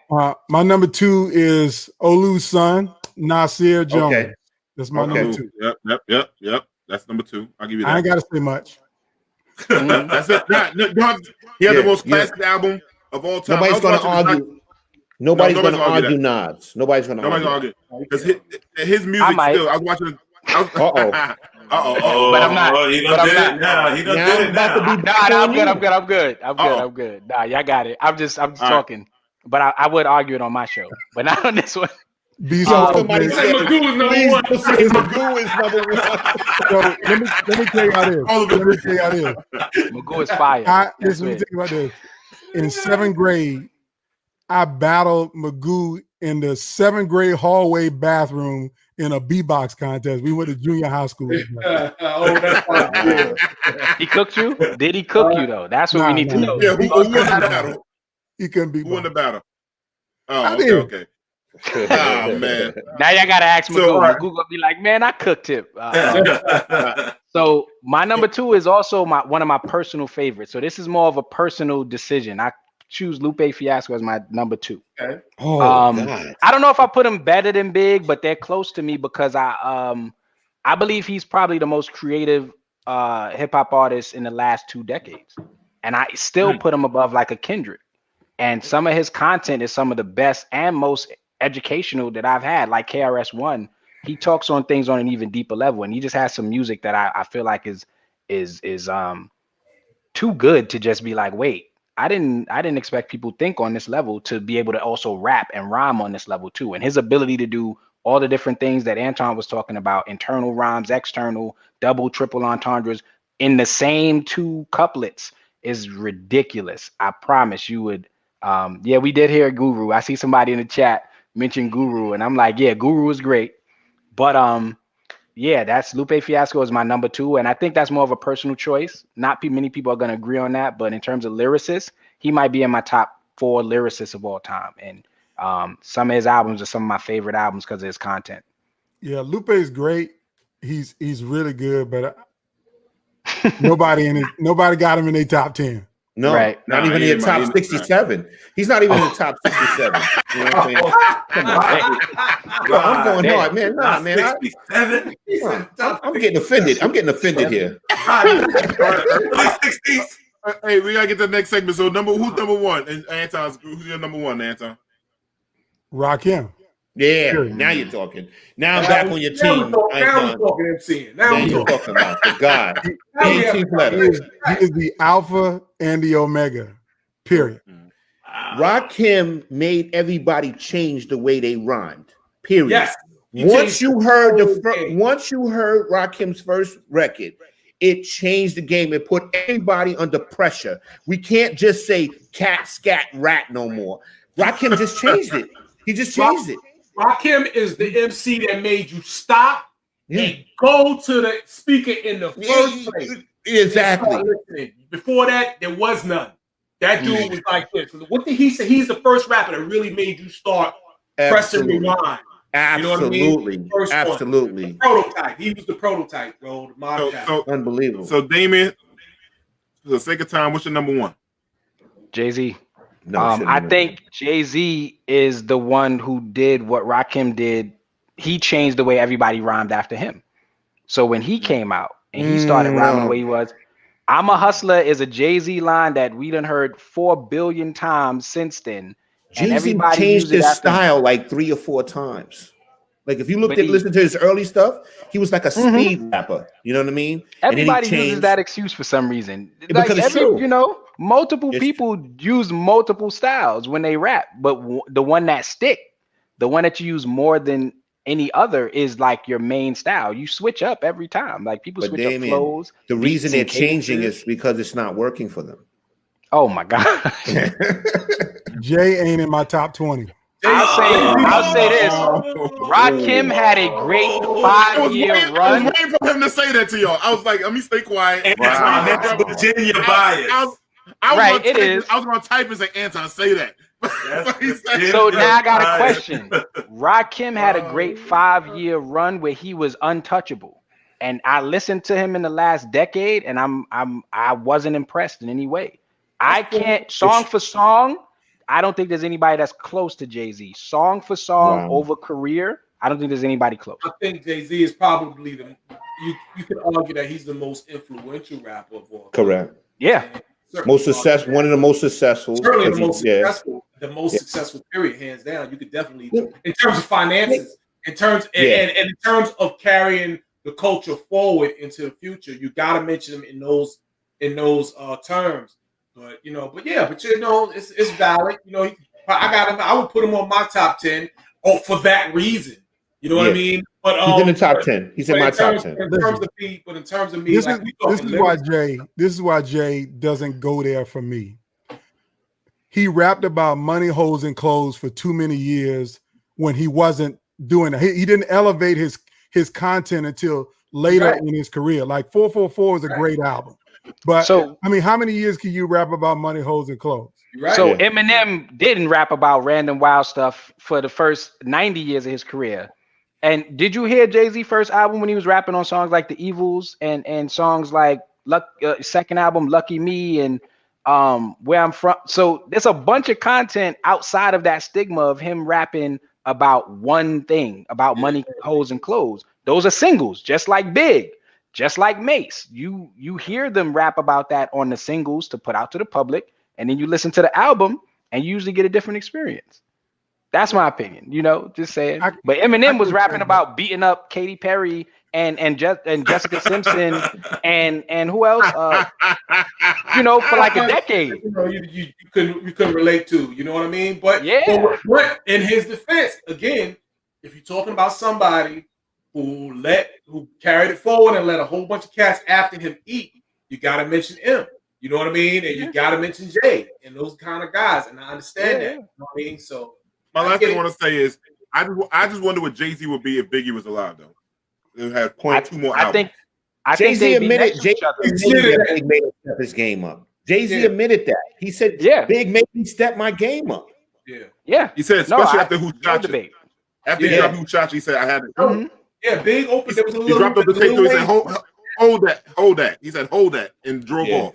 Listen, that's right. Couldn't get Biggie no more. He definitely widened the lane for Jay a little bit. Yeah, I was going to say, they were supposed to combine, right? They were supposed to make the commission, and they was going to start their own label and do their own thing, weren't they? Yeah. So, I mean, I think they'd have been standing next to each other. Maybe Biggie's the better rapper, but they probably would have ran, you know, the game together for a decade or two. So, because New York rappers suck now, but, you know, we got some guys that's coming up. Like, New York rappers is trash. I'm serious. Like, we got, what's my man, Dave? 6ix9ine, man. Come on, man. Oh, my God. Oh, my God. Anton, my God. Killing us. Oh, my God. I'm joking. That is the biggest. That's the biggest diss to New York. Joey Badass is pretty good. Joey Badass tonight. Yeah. There's a few others. Yeah. And whatchamacallit that passed away from COVID. What's my brother name? The big dude. Fred the Godson. Fred the Godson. Yeah. There's a few. Yeah. There's a few.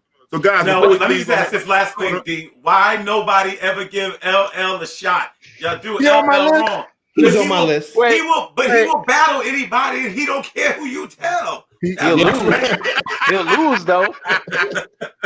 LL's on my top 10. LL's on my top 10.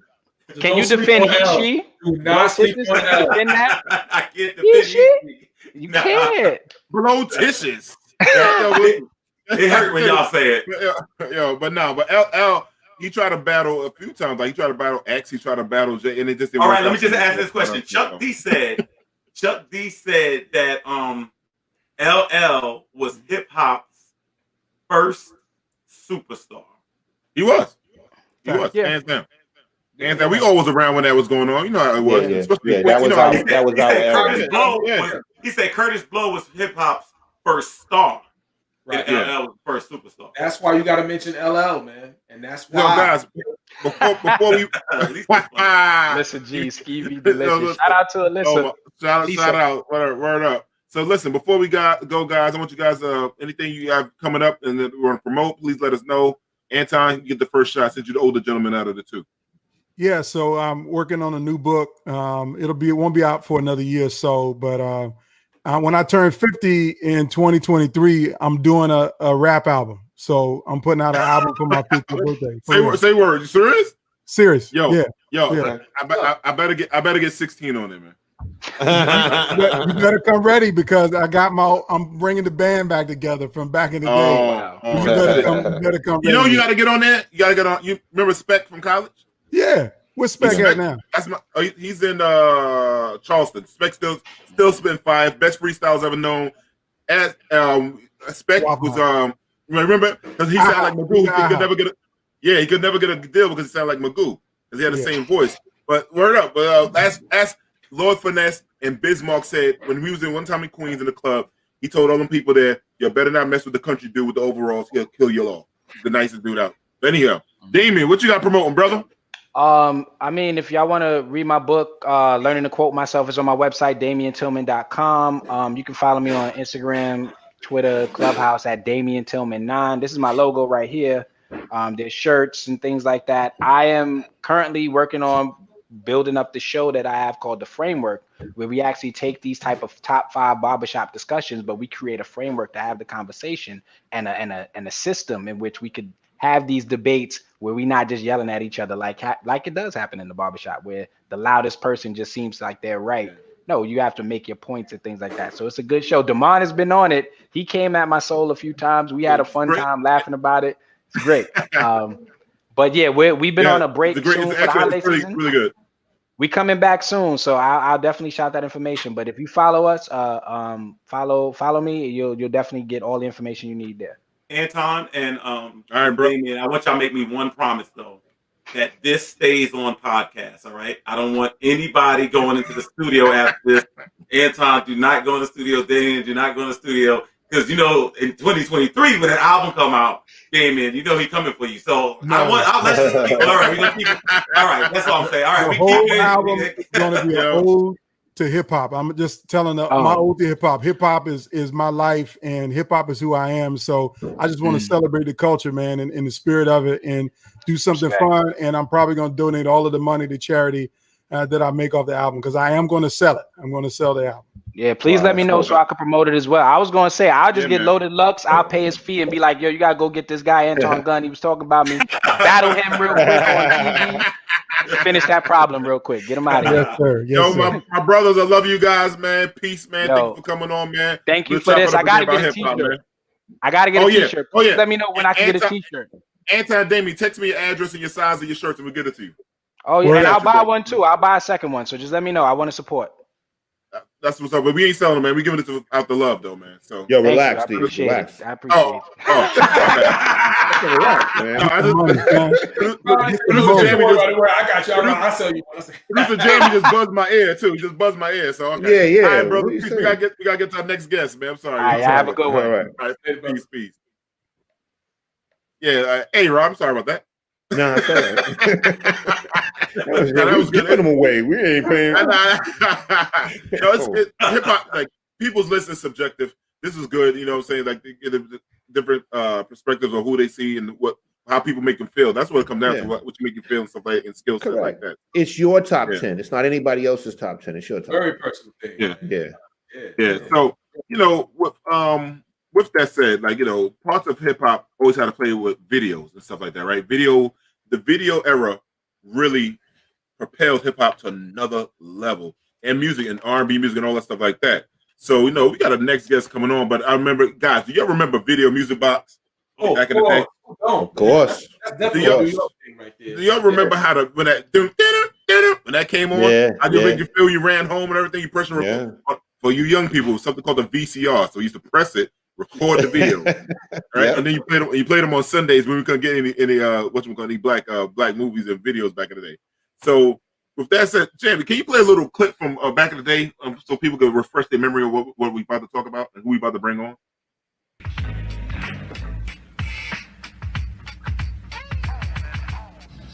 Welcome to New York's #1 video show, Video Music Box. I'm VJ Ralph McDaniels. Of course, putting it down. It's a Friday night street party, and you know how we get down. Bringing you the hottest events around town, and the Dejan Brothers is out at Club Exit tonight, as well as catching up with new recording artists, Emil from the Rockefeller family. Video Music Box, your Uncle Ralph, putting it down. Friday night street party. Smalls doing his thing in the rap world. That's right, baby. What's up, man? From dance tracks to Video Music Box, I'm back with you, man. What's up? I mean, I'm just chilling, man. You know, trying to stay out of trouble. Now, the big question for me to you, Mary, is how have you been able to manage that formula to stay so consistent in the game of R&B? Well, at first I remember that what people appreciate me for. They appreciate me for being myself, and that's what carries me a long way. And in being myself, I'm not, I'm touchable. You can touch me. You can talk to me. You can see me on the street. You can see me shopping. That's just Mary J. Blige. Now, Destiny's Child has been, how long has it been now? About 2 years or? The group has been out about 2.5, 3 years. We've been together for 10 years. And just recently we had a change in the group, 2 new members, Farrah and Michelle. Yeah, of course, there was a lot of discussion about that on the radio stations. As a matter of fact, we got a chance to listen to part of it on Hot 97. I believe that you were talking with Angie Martinez, it might have been? Yeah, a while back. It was a while back. Yeah. So, remember that. You remember that? That's my dude right there. I remember that.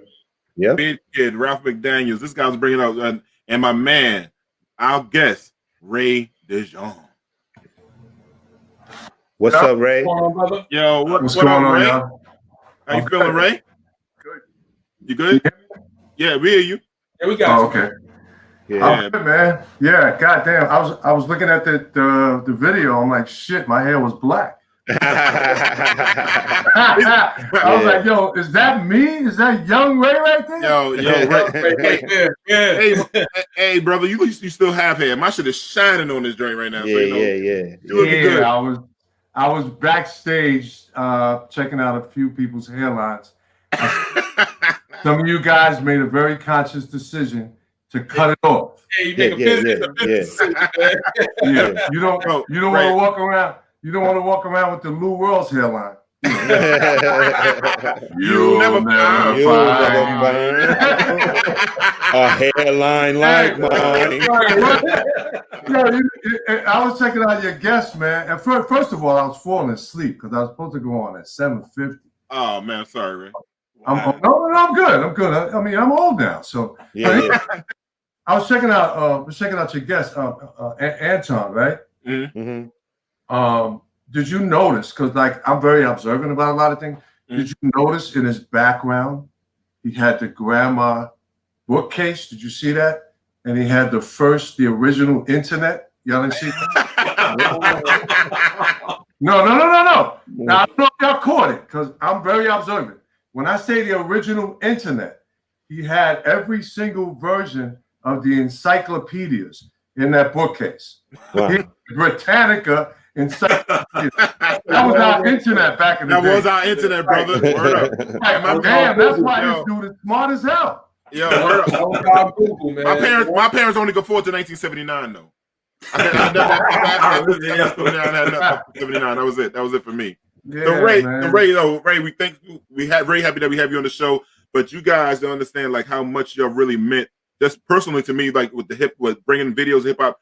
All of us got a chance to see people that look like us on the screen, or how you guys took from just the music on the radio and you propelled us and gave us vision of just having this platform for so many years. Like I went from probably elementary, maybe middle school on to high school to college following Video Music Box. So Ray, I want to thank you for that, man. And we truly appreciate you for that. You know, well, I mean, before we go any further, you know, one thing about me is I have to acknowledge other people because we are all made of each other. We're products of each other. You know, we learn from each other. We're influenced by each other. And the gentleman who gave me my start, of course, I got to pay homage to VJ Ralph McDaniels. He is the founder of Video Music Box, which began over 35 years ago. We're working on our 37-year anniversary right now. But I have to take my hat off to Ralph and give him his props. But before I got on his video show, I was on another show. I don't know if you guys remember this, called Dance Tracks USA. This guy named Tony Tupac. I remember that. God damn, Ray, brought it back, man. Yeah, that show was on once a week, but Video Music Box was on 6 days a week. Yeah, I kept saying to myself, I got to get on Ralph McDaniel's show. I got to get on that show. Let me get some experience on Dance Tracks, and I'm gonna keep approaching Ralph. So I kept going down to City Hall in Manhattan, where his office was at, and I kept bugging him. He shot me down like 10, 15 times. Until one week, it was December in the holiday season, and it was very busy for Video Music Box. They were doing an enormous amount of tapings, and Ralph was like, all right, man, I'm gonna give you a shot. And ever since then, man, it's history. And he put me on, see, Video Music Box, every day was a different theme. Mondays was reggae night. Tuesdays was Tasty Tuesdays with the slow videos. So that's where he put me at. He put me with the slow videos because he was like, yeah, you know, you the fly type dude. You like dressing like Puffy and all of them. I'm going to put you on Tuesday night. Then you had Wednesday was neutral. Then you had Nervous Thursdays with Crazy Sam. And Friday and Saturday was any one of us. Tuffy, myself, Skeletor. And it was just a Skeletor. Wow. Yeah, Skeletor was Wendy Williams' assistant. Yep. Yeah. But it's good he put you on Tuesday because that's when you light-skinned motherfuckers was popping back then. So, you know, of course. Christopher Williams, you know what I'm saying? Y'all curly hair motherfuckers. You know what I'm saying?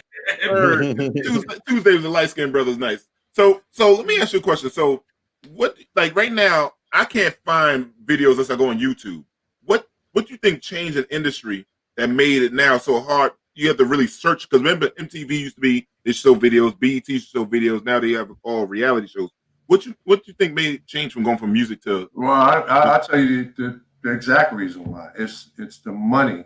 First of all, okay, everything started to fade away when social media came on the scene. When social media came on the scene and new different types of cameras started coming out. At one point, you know, you had Video Music Box, Ralph McDaniels doing videos, and you only had about 3 or 4 people that were go-to people to do the videos, but the record labels were spending a lot of money on the videos. They were spending a lot of money, investing a lot of money into the artists. Social media came into play. The money that the record labels were spending, they were starting to cut back because people were starting to develop their own exposure on social media. So that social media was the labels were pulling back the bread and not wanting to spend as much money on the videos anymore. Then you had all these different types of video shows that were coming out. At one point, we were the only ones in the game. And then Dr. Dre and Ed Lover came in with Yo MTV Raps. They kind of emulated our show.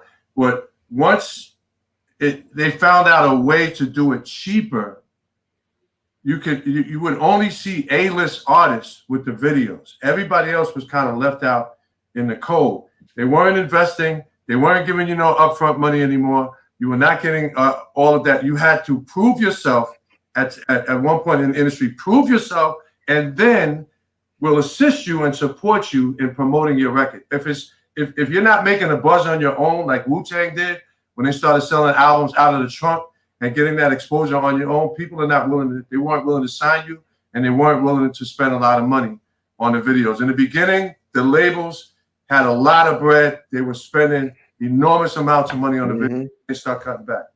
That's interesting. Ray, let me ask you this question. This is something that has bothered me for a while. Years ago, I guess in the early 90s, you could have 20 different artists on the radio. And as of late, it just seems like you have 3 rappers or 4 rappers. It's just not the same. Man, I'm saying these people still have talent. Where did they go? Why is it that it is so rare to have diversity on? You know, I look at female rappers. There's the same 2 now. It used to be 8. It used to be, you know, even with the guys. So why is it, you know, so rare to see a lot of people in the field now? You mean that the playlist is a lot shorter, you're saying? It seems like a lot shorter. Hot 97 belongs to Drake and a few other people. My point exactly. So, I mean, in my opinion, again, revenue streams are very limited now. There's very little ways to get money from a sponsor. So when they do the analytics on music, a lot of the radio stations, they have to follow billboards. Billboards is probably the #1, you know, reputable analysis for music. So if the radio station, I mean, they may take it on satellite, on Sirius XM, it's a little different because it's a radio station where you have to subscribe and you got to pay for it. But regular mainstream radio, terrestrial radio, no one subscribes. So if it's not an album, an artist that's really making noise, they're not going to put them in the playlist because it's going to take away from listenership and it's going to take away from the money that radio stations are making. Bottom line, they run those computers. Like, let me tell you something. If a radio jock, if it's outside of Flex, and the only reason why Flex could do it is because Flex has a contract that's airtight. But all these other radio personalities, with the exception of a few, if they put on a song that's not in the playlist, the fines that they get and the possibility or the potential of them getting fired, I'm telling you, it's crazy. Wow. So they all. I used to think that a radio jock can just put whatever he wants on. It's not even like that. If it's not on the playlist in the computer, I know because I was on Radio 103.9. And during my show, they gave me a flexibility of maybe 7 minutes because I had a new artist spotlight where I can put that in. But then they also had to bring sponsors with the new artist spotlight. But other than that, I had to follow each song that came up on the computer. So right now, it's more about revenue than anything else. If you develop your own situation on a social network and you demand a certain amount of followers, then you can start asking for money. So now it's like, show it to me, I'll give it to you. If you don't have it, I'm not giving you nothing. Yeah, corporate America destroyed it, man. I mean, we have a request line back in the day. You could shout out, play a little song for your girl back in the day. You can't do none of that shit anymore. It took away from the fans. You had loyal fans when you did stuff like that. People would do that stuff, but they took it away from that, man. By the way, yo, Ray, let me ask you a question. Go ahead. But before you get to that, I want to say this because I don't want to forget this thought. So Anton was saying that he battled. Who was it that he battled? Magoo. So rest in peace to Ecstasy from Houdini. So you guys know that the theme song of Video Music Box is a Houdini song. Yeah, correct. Yeah. All right. So and Didi, you're not gonna believe this. So back in the days before Houdini came out, I was also a rapper. I lived around the corner from. He lived in White Claw Projects, which was right next to Gowanus, and I was in Red Hook. And so we used to do, battles in the park when we used to bring the speakers out there. I used to battle against Ecstasy. Wow. He has a twin brother that looks exactly like him. Like him, yeah, he does. We used to call him Heckle and Jekyll, both of them. So before I did a career in Elmira Correctional Facility, before I went on vacation there, I was a rapper. Wow. Yo, Ray, let me ask you a question. I always remember you from doing tons of interviews, right? What was your first interview? I saw you interviewed Beyonce, but besides Beyonce, what was your first interview early in your career that you said, whoa, I got to interview him or her, that made you really, that put you out of place? Wow. You knocked you off your feet, in other words. Stevie Wonder. Wow. Yeah, that was dude. Yeah. I was nervous as shit. Yeah. Yo, they gave me all these notes. Ralph gave me. He said, "Yo, when you get there, go to the producer. He's gonna give you all the bullet points because a lot of times when we do a press day and Video Music Box was invited, they would give us all these bullet points in the bio and all this stuff about people. But Stevie Wonder, I was so nervous that he saw me being nervous. This nigga was like, I see you shaking. He saw you. Yo. I'm happy you could have a glimpse. Yeah. A lot of people say Stevie can see. He felt my vibe that I was nervous. He said, "Hey man, it's all good, man. It's all good. Ask your questions." Him and Beyonce was a rising star at the time. At the time, yeah. And I believe like there was rumors even that's when when I interviewed her, she was doing the hook on Emil's song when Rockefeller signed the first female, Emil. Okay, yeah, I remember Emil. Label, and Jay-Z decided that he wanted to make his directorial debut, so he was directing the Emil video, and Beyonce happened to be there to sing the hook on the song. Okay, that's why she was there, and I think that is around the time when Jay-Z started smashing. Whoa. Damn. Can't blame him for that, right? Can't blame him for that. Wow. And so I think it was, and that was a long time ago. Yeah, that's long. Wow. Yeah. Now, are you amazed at some of them how the careers went? I mean, the people that you just showed, I mean, forget it. I mean, they've put together over 20 years now. Yeah, you know what's so cool about it? Especially like one person that I really respect a lot, even though he's very egotistical, and being on Video Music Box, you get to be backstage, you get to be up close and personal, you get to hang out, you go to cities, you go to the after parties, and you mingle. So I got to mingle on a personal level with a lot of people, and there's like for instance, Kanye West.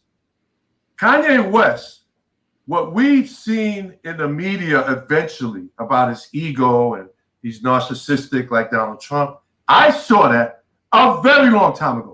I saw that before he had his first single out. When Jay-Z put his albums out and Kanye had produced a couple of songs.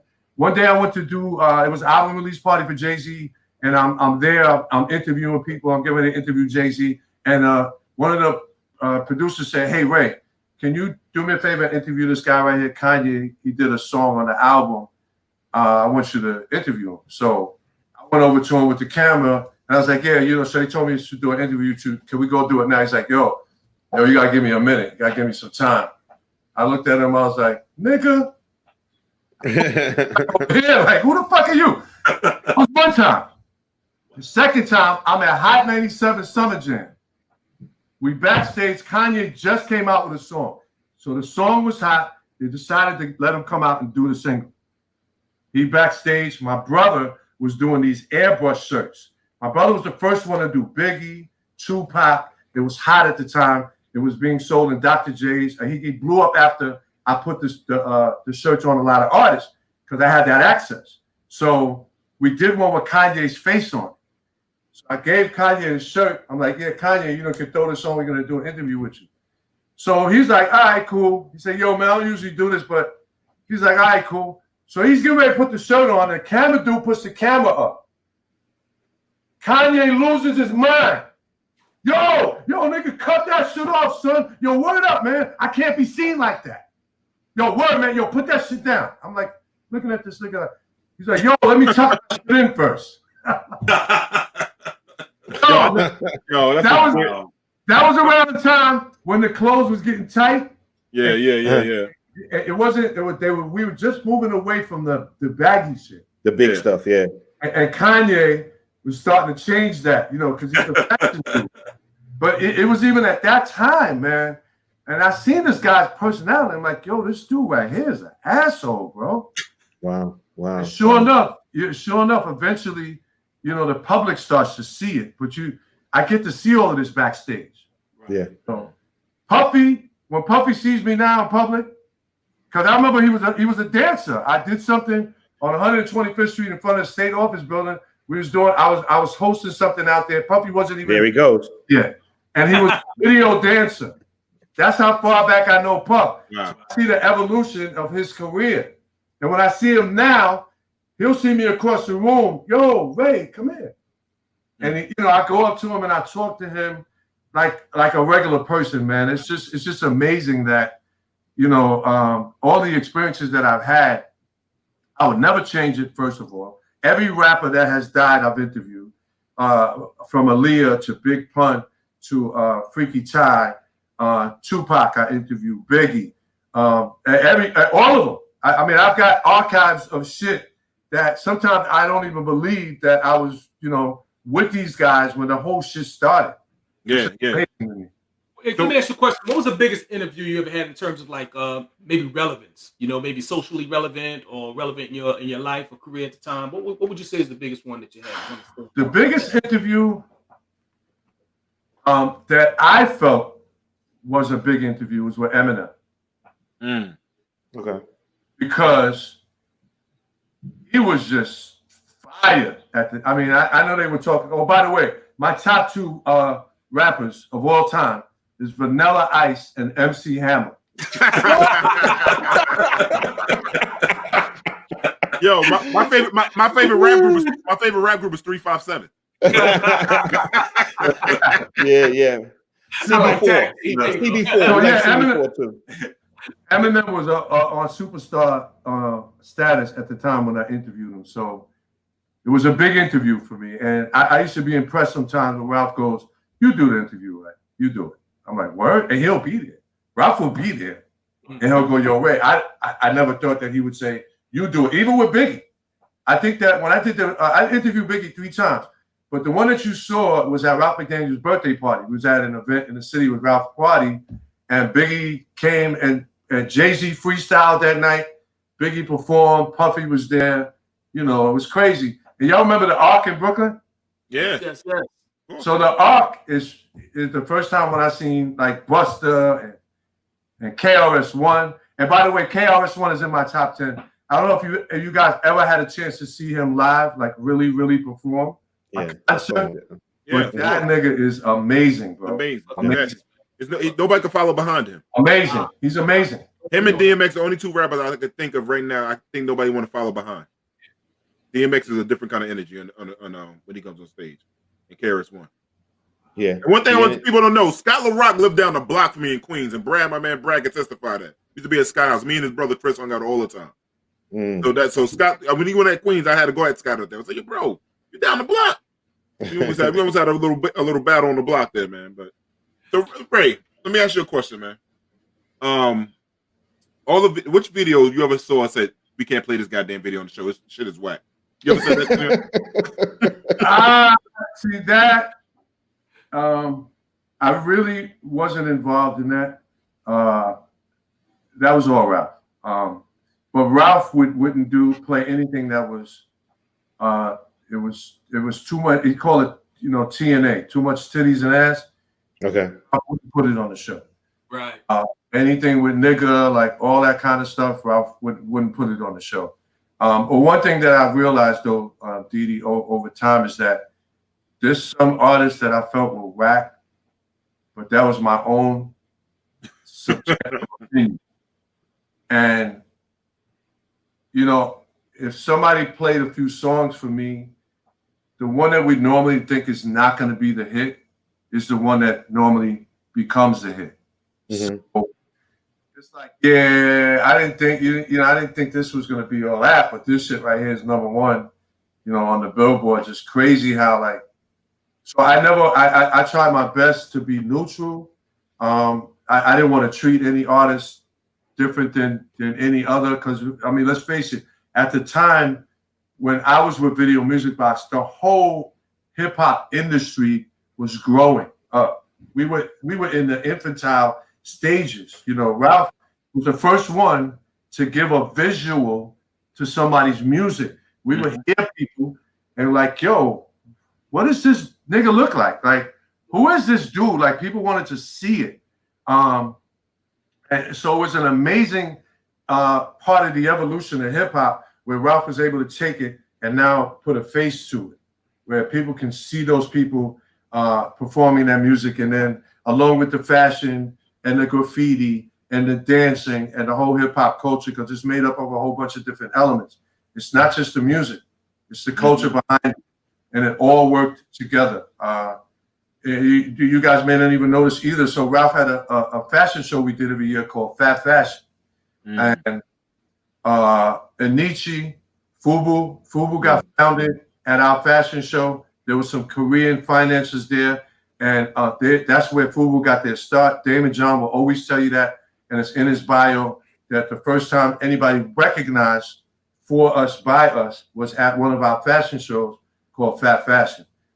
So that's why, the whole culture to me is just an amazing thing that we've all been through. I'm a little older than you guys, but I got to see it from the beginning, man. I'm just happy that Ralph gave me that opportunity. So, now when I look back and I reflect, I'm like, shit, man. I remember there was no videos. I remember. Yeah. Ray, let me ask you this last one from me. Because of that, in the 90s, I remember everybody was trying to become a rapper. Everywhere you went, everybody's trying to buy studio time. How was it for you to go somewhere in public? I'm sure people were trying to break their neck to either give you tapes or something. I can only imagine the stories it could have been. How was that? It was crazy.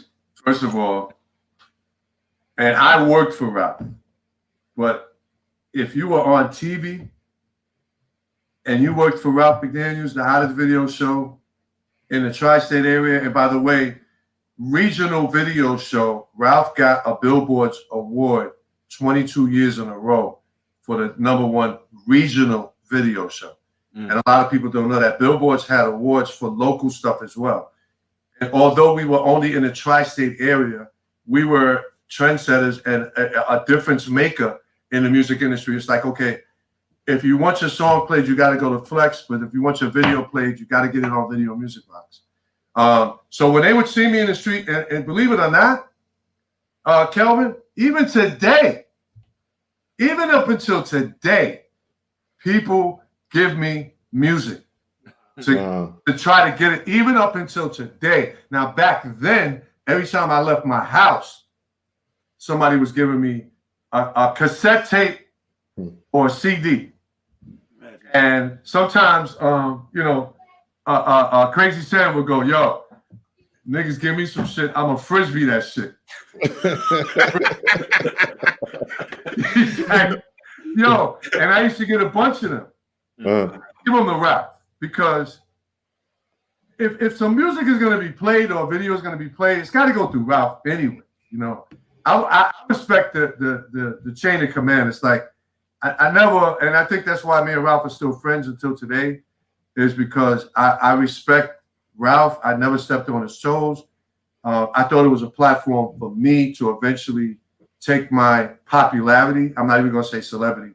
I'm going to say popularity and put it to good use and develop my own lane and create my own lane, which you guys know I am, 100% into the comedy game right now. Music is in my heart. I still love music. I get hired to host a lot of old school hip hop concerts, whether it's at the Barclays or the Garden or wherever. I still love doing that. I enjoy it. But comedy, I decided to do comedy because I didn't want to step on Ralph's toes. I didn't want to go start my own video show. I didn't want to go to a label and ask for sponsor money, because I would be getting it in the name of Video Music Box. That's where I got my name from. So if I go there, they're going to give it to me on that straight. So then if Ralph goes and follows behind me to Sony, and Sony goes, oh, we just gave Reid $10,000. That's when Ralph would have been like, yo, nigga, what you doing? You know what I mean? So I respected the game. I respected the principles in the game, and I used it to my advantage. So now, not only do I still call Ralph for things, but he calls me also. So we have a nice fair exchange in what we do in the industry. So Ray, man, like, I've known you for a super long time. Yeah, I still look in good shape. I got a picture I got to show in a little video, man. So producer Jamie, show something on Ray. Let's see how this motherfucker keep doing it. Go ahead, Jamie. All right, y'all know what it is. It's workout season. Now it's free because the parks are available. No more paying for the gym. You got to get your workout on. I'm getting ready to reach my 57th birthday. This is how I do it in the park.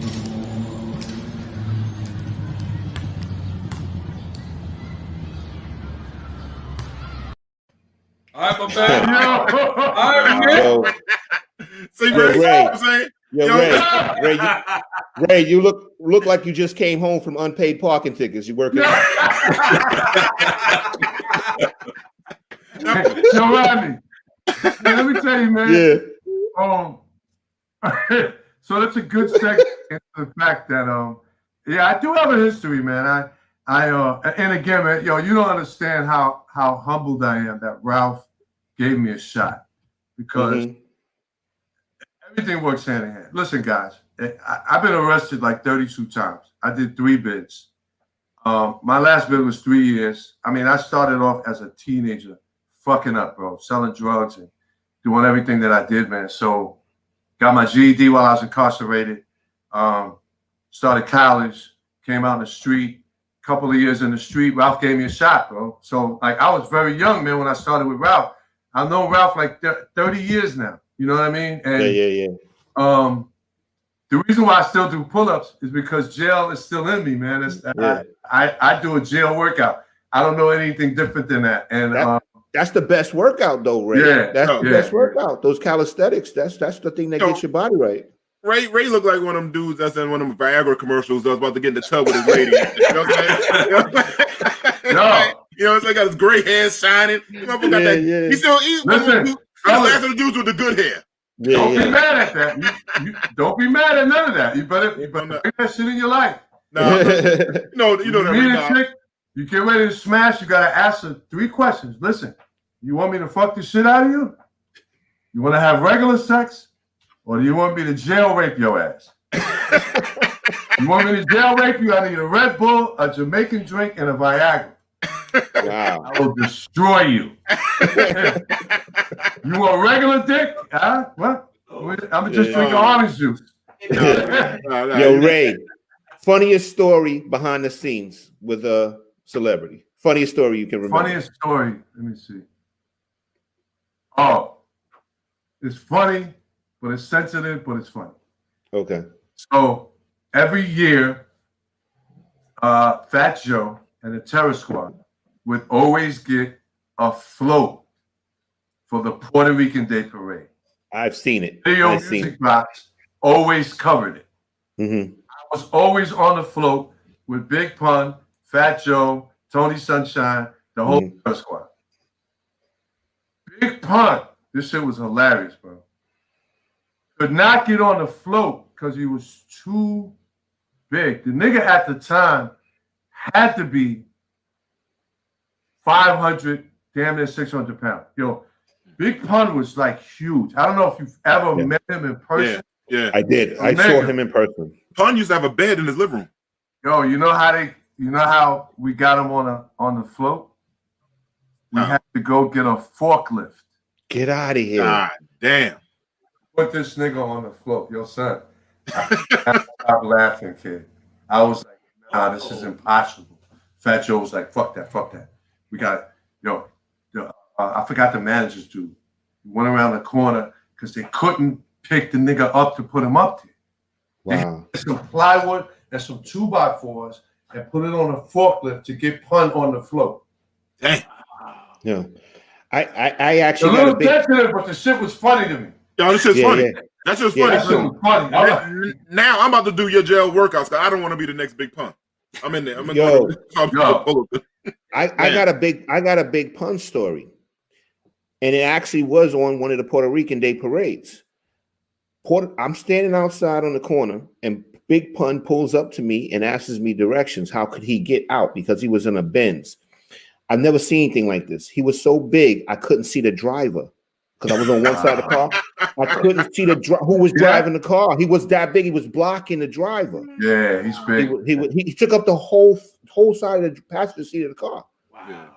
Yeah, but he was a nice dude. I mean, he was mad cool. Yeah, very nice dude, man. Yeah.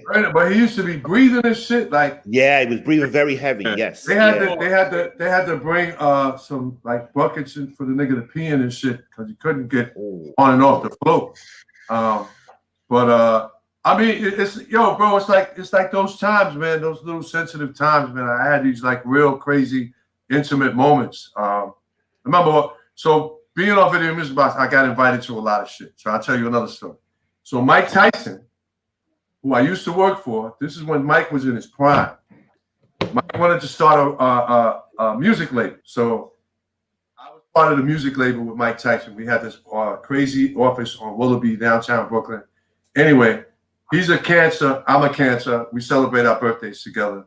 This is when he had the mansion, the one that 50 bought from him. Connecticut. Up in Connecticut. Yeah. One in Connecticut. Mm-hmm. So he invited me. He's like, yo, Reid, come, I'm gonna give you a room. You can stay overnight. Every celebrity you could imagine, every major artist was there. We partying in Mike Tyson's crib. The shit was dope. So I'm not starstruck or nothing because I'm around all these dudes all the time anyway. So, but for anybody that's coming as your guest, it's crazy for them. They like, yo, this shit is crazy. So Tretch was there. Brought some niggas from Newark. I get my own room. It's every room in the house is a duplex. So I fell asleep. Everybody went to sleep, got up in the morning. Niggas got up, figured, and found out that they got robbed. I had a Rolex, a ring, bracelet. All my shit was gone. Mike Tyson's sister Jackie, her Rolex. Some niggas went through the house while everybody was sleeping and robbed people. Wow. So Mike Tyson gets up in the morning, calls me in the room. He's like, yo, Reid. So I want you to be honest with me. Tell me how much this shit costs, but don't lie to me. Right? Just tell me what it costs. I'm going to pay for all your shit right now. Just give me a price. I'm paying for everything. Anybody who got robbed, he took money out of a safe. And he was paying everybody for their shit. No, I don't give a fuck how much it costs. The next day, but he goes, yo, I'm going to find out who did this shit, right? The next day, Tretch from Naughty by Nature calls me. Yo, Reid, remember the Motown Cafe guys? Hell yeah. Yeah. Yo, Reid, meet me at the Motown Cafe. You know how wild Tretch is. Yeah. Tretch says, meet me at the Motown Cafe, my nigga. I got all your shit back. Oh, wow. So what Mike Tyson did was Mike called all the main niggas that he invited who brought people with him. He said, yo, I want you to flush out your crews, your little crony niggas that run with you, flush them niggas out, find out who robbed my shit. And Tretch found out. They beat this nigga to a pulp and got all his shit back. Wow. Because when Mike Tyson speaks, people listen. Back. That's the good one. That's a good one. That was good. That's a great one. It happens, man. Like, yeah, man. Yo, Ray, that was great. So, Ray, what else you got going on? Like you said, you have the comedy. You can tell people about the comedy that you do at Linden Diner and all the other stuff, and tell about the trips that you're throwing coming up this summer. Okay, so my brand, I'm always going to be Video Music Box, but my brand that I created is called Laughaholics. The reason why I call it Laughaholics is because when I came home from doing time, I developed a cocaine problem. I was a bass head. I was going down to Fat Cat on 150, and I was copping those $20 bags from them girls that you couldn't give singles to. I don't know if y'all remember that shit. Yeah, brother. You know Fat Cat's from around the way, so I know. Supreme Team and Fat Cat and all of that. I became a drug addict. And this was around the time, a few years after I was out. I put myself in a drug program, came out of the drug program. So because I was an addict before, that's why like now my brand is called Laughaholics, because you can't lose no money. It's not going to mess you up physically. It's not going to mess up your relationship. You can become addicted to laughter. You can laugh all the fuck you want, and you're not going to lose nothing. You use drugs, you lose every fucking thing. That's why I call it Laughaholics. Moving forward from that. So I created this brand, and again, thanks to Ralph, I got to meet a lot of people. So any A-list comedian that's out there right now, I have relationships with, whether it's Tracy Morgan, D.L. Hughley, Mike Epps, Kevin Hart, they all started with me. So using my popularity, and I was still on Video Music Box, I used to do my own comedy shows. I would find a restaurant, a bar, a place, and I would do my own show. And I started creating that. And all of these guys, Michael Blackson, they all started with me from when I was doing Video Music Box and doing my parties and my events. So when I broke off from Ralph, I decided to create a comedy empire. And from that, it grew over the years. And I book comedians now. I do bigger shows, maybe 4 times a year. And then locally, I have a venue that I operate out of a restaurant. I've been there 15 years consistently. I do Wednesday and Thursday. It's called Laughaholics Comedy Club. And so now during this pandemic, we weren't able to do anything indoors. So I created I was the first person to do the drive-in comedy series. Dave Chappelle, when he just did his special, when he did Outside, he mentioned me in that. He's like, yeah, my man in Brooklyn was the first one to do the drive-in. And now everybody's doing the drive-in comedy around the country. So I had to get innovative. And I created that, which I'm getting ready to start the old school hip hop series. I'm going to do a drive-in old school hip hop show with Big Daddy Kane in 2 weeks. Yo, Ray, that's my favorite artist, Ray. We're there. Yeah. So I'm there. I just want to I'm going to drive-in. I convinced Slick Rick to do it, and I convinced Kane to do it. So wow. Ray, I want my parking spot right there. Yeah. So can you imagine that? A drive-in show with Kane? Right. Yeah. I'm already there. I'm already there. So I've been able to make a living, put my kids through college. I live comfortably. Just through this brand of doing comedy. I'm very, very particular about how the delivery of it and the professionalism and how the customer's treated from A to Z. I'm really hands-on. And over time, since I always had a humorous personality, I learned how to do stand-up myself. I learned the technical aspects of stand-up. So I've put in all these ad-libs that I do here and there. I've been able to structure it into a set. So sometimes I tour with the Queen of Comedy some more. I've been out with D.L. Hughley. I've been out with Bill Bellamy. I feature for them. And it's something that I love. I love being on stage. I love moving crowds. I love being able to, like when you're in front of an audience of 5,000 people, guys, it's like a hell of a feeling. It's drugs to me. It's like that's a new drug. When you're able to control and move an audience and you watch everybody from the bottom of the crowd all the way to the top, it's like a wave of laughter, man. It's just a hell of a feeling that I enjoy a lot, man. But it was good that I learned the business part first.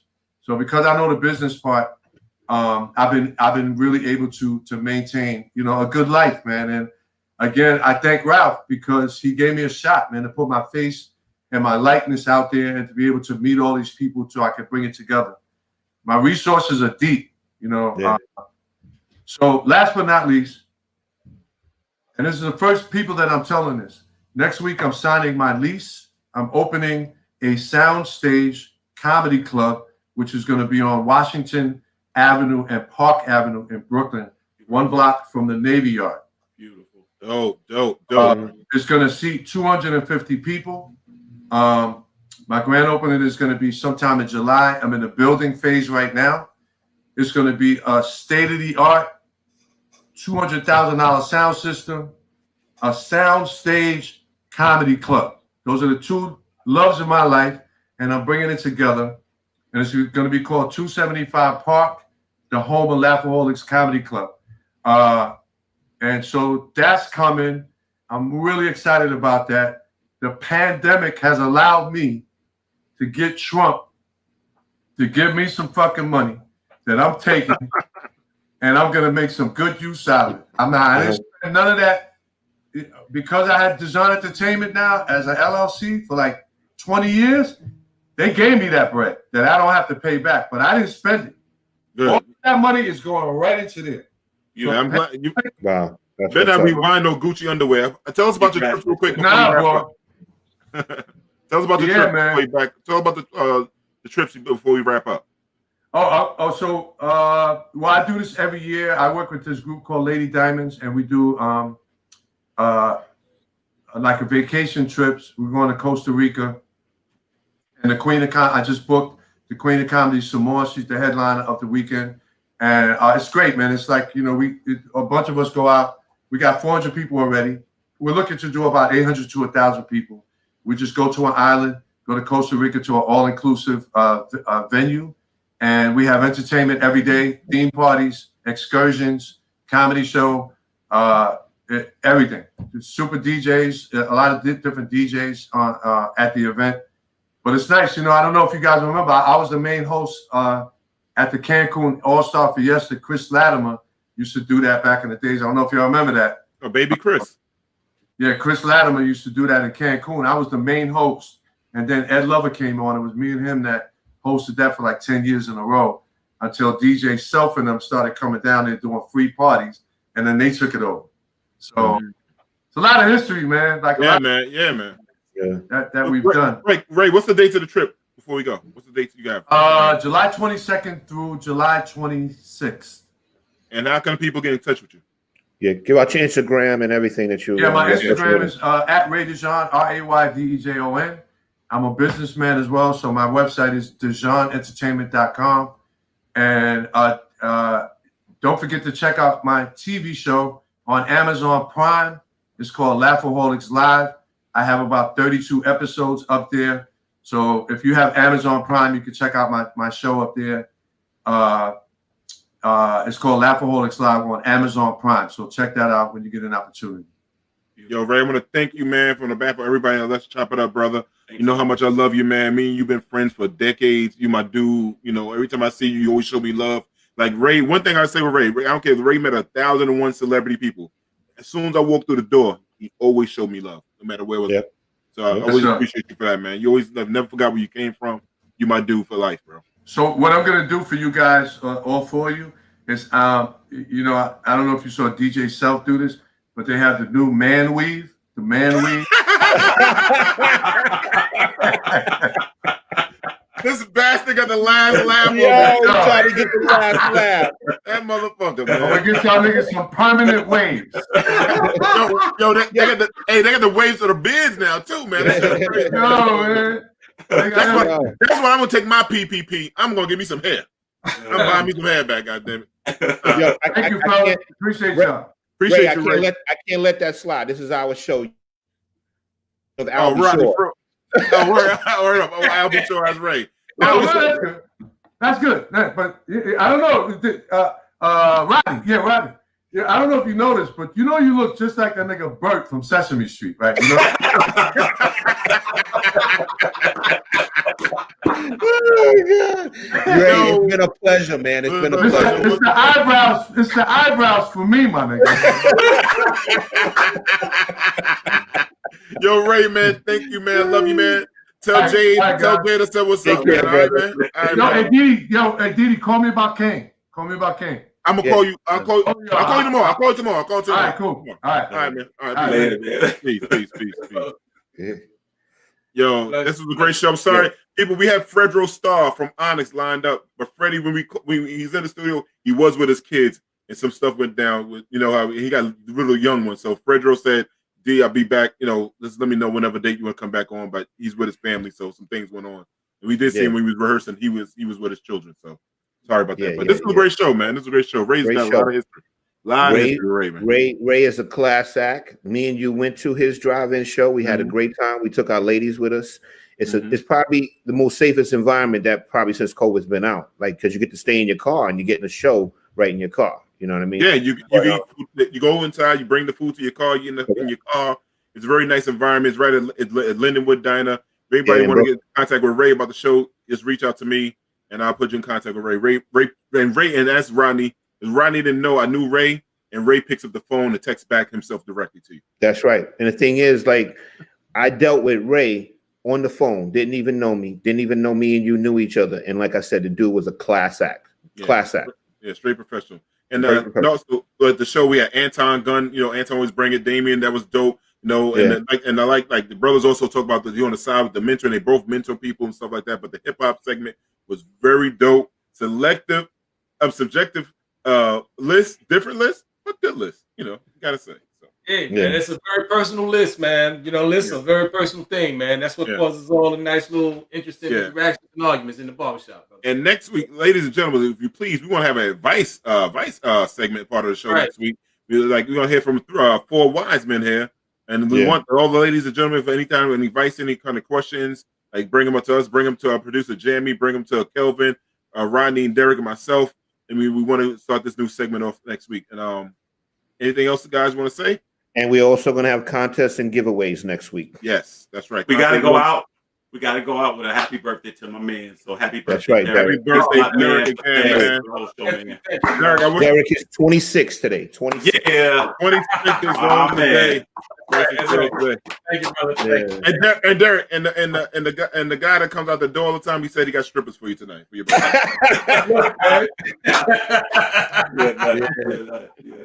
At least it's a happy birthday, man. Thank you, Lisa. Thank you for always watching. The best. And we're gonna be using Lisa's image on our shows too. So a lot of people want to see Lisa a lot. She might get started noticed walking down the street whenever we go back outside. People want to say, "Hey, I know her." So And my man Brad, aka Jelly. I just want to say this too. My wife is my witness. I even called D. I got recognized on the street for this show. Yep. I'm a celebrity. That's right. Yo, brothers, I love you guys, man. Let's chop it up next week, man. People like and subscribe, please. Love you, brothers, man. Peace. All right, man. Y'all have a good night, y'all. Thanks for watching.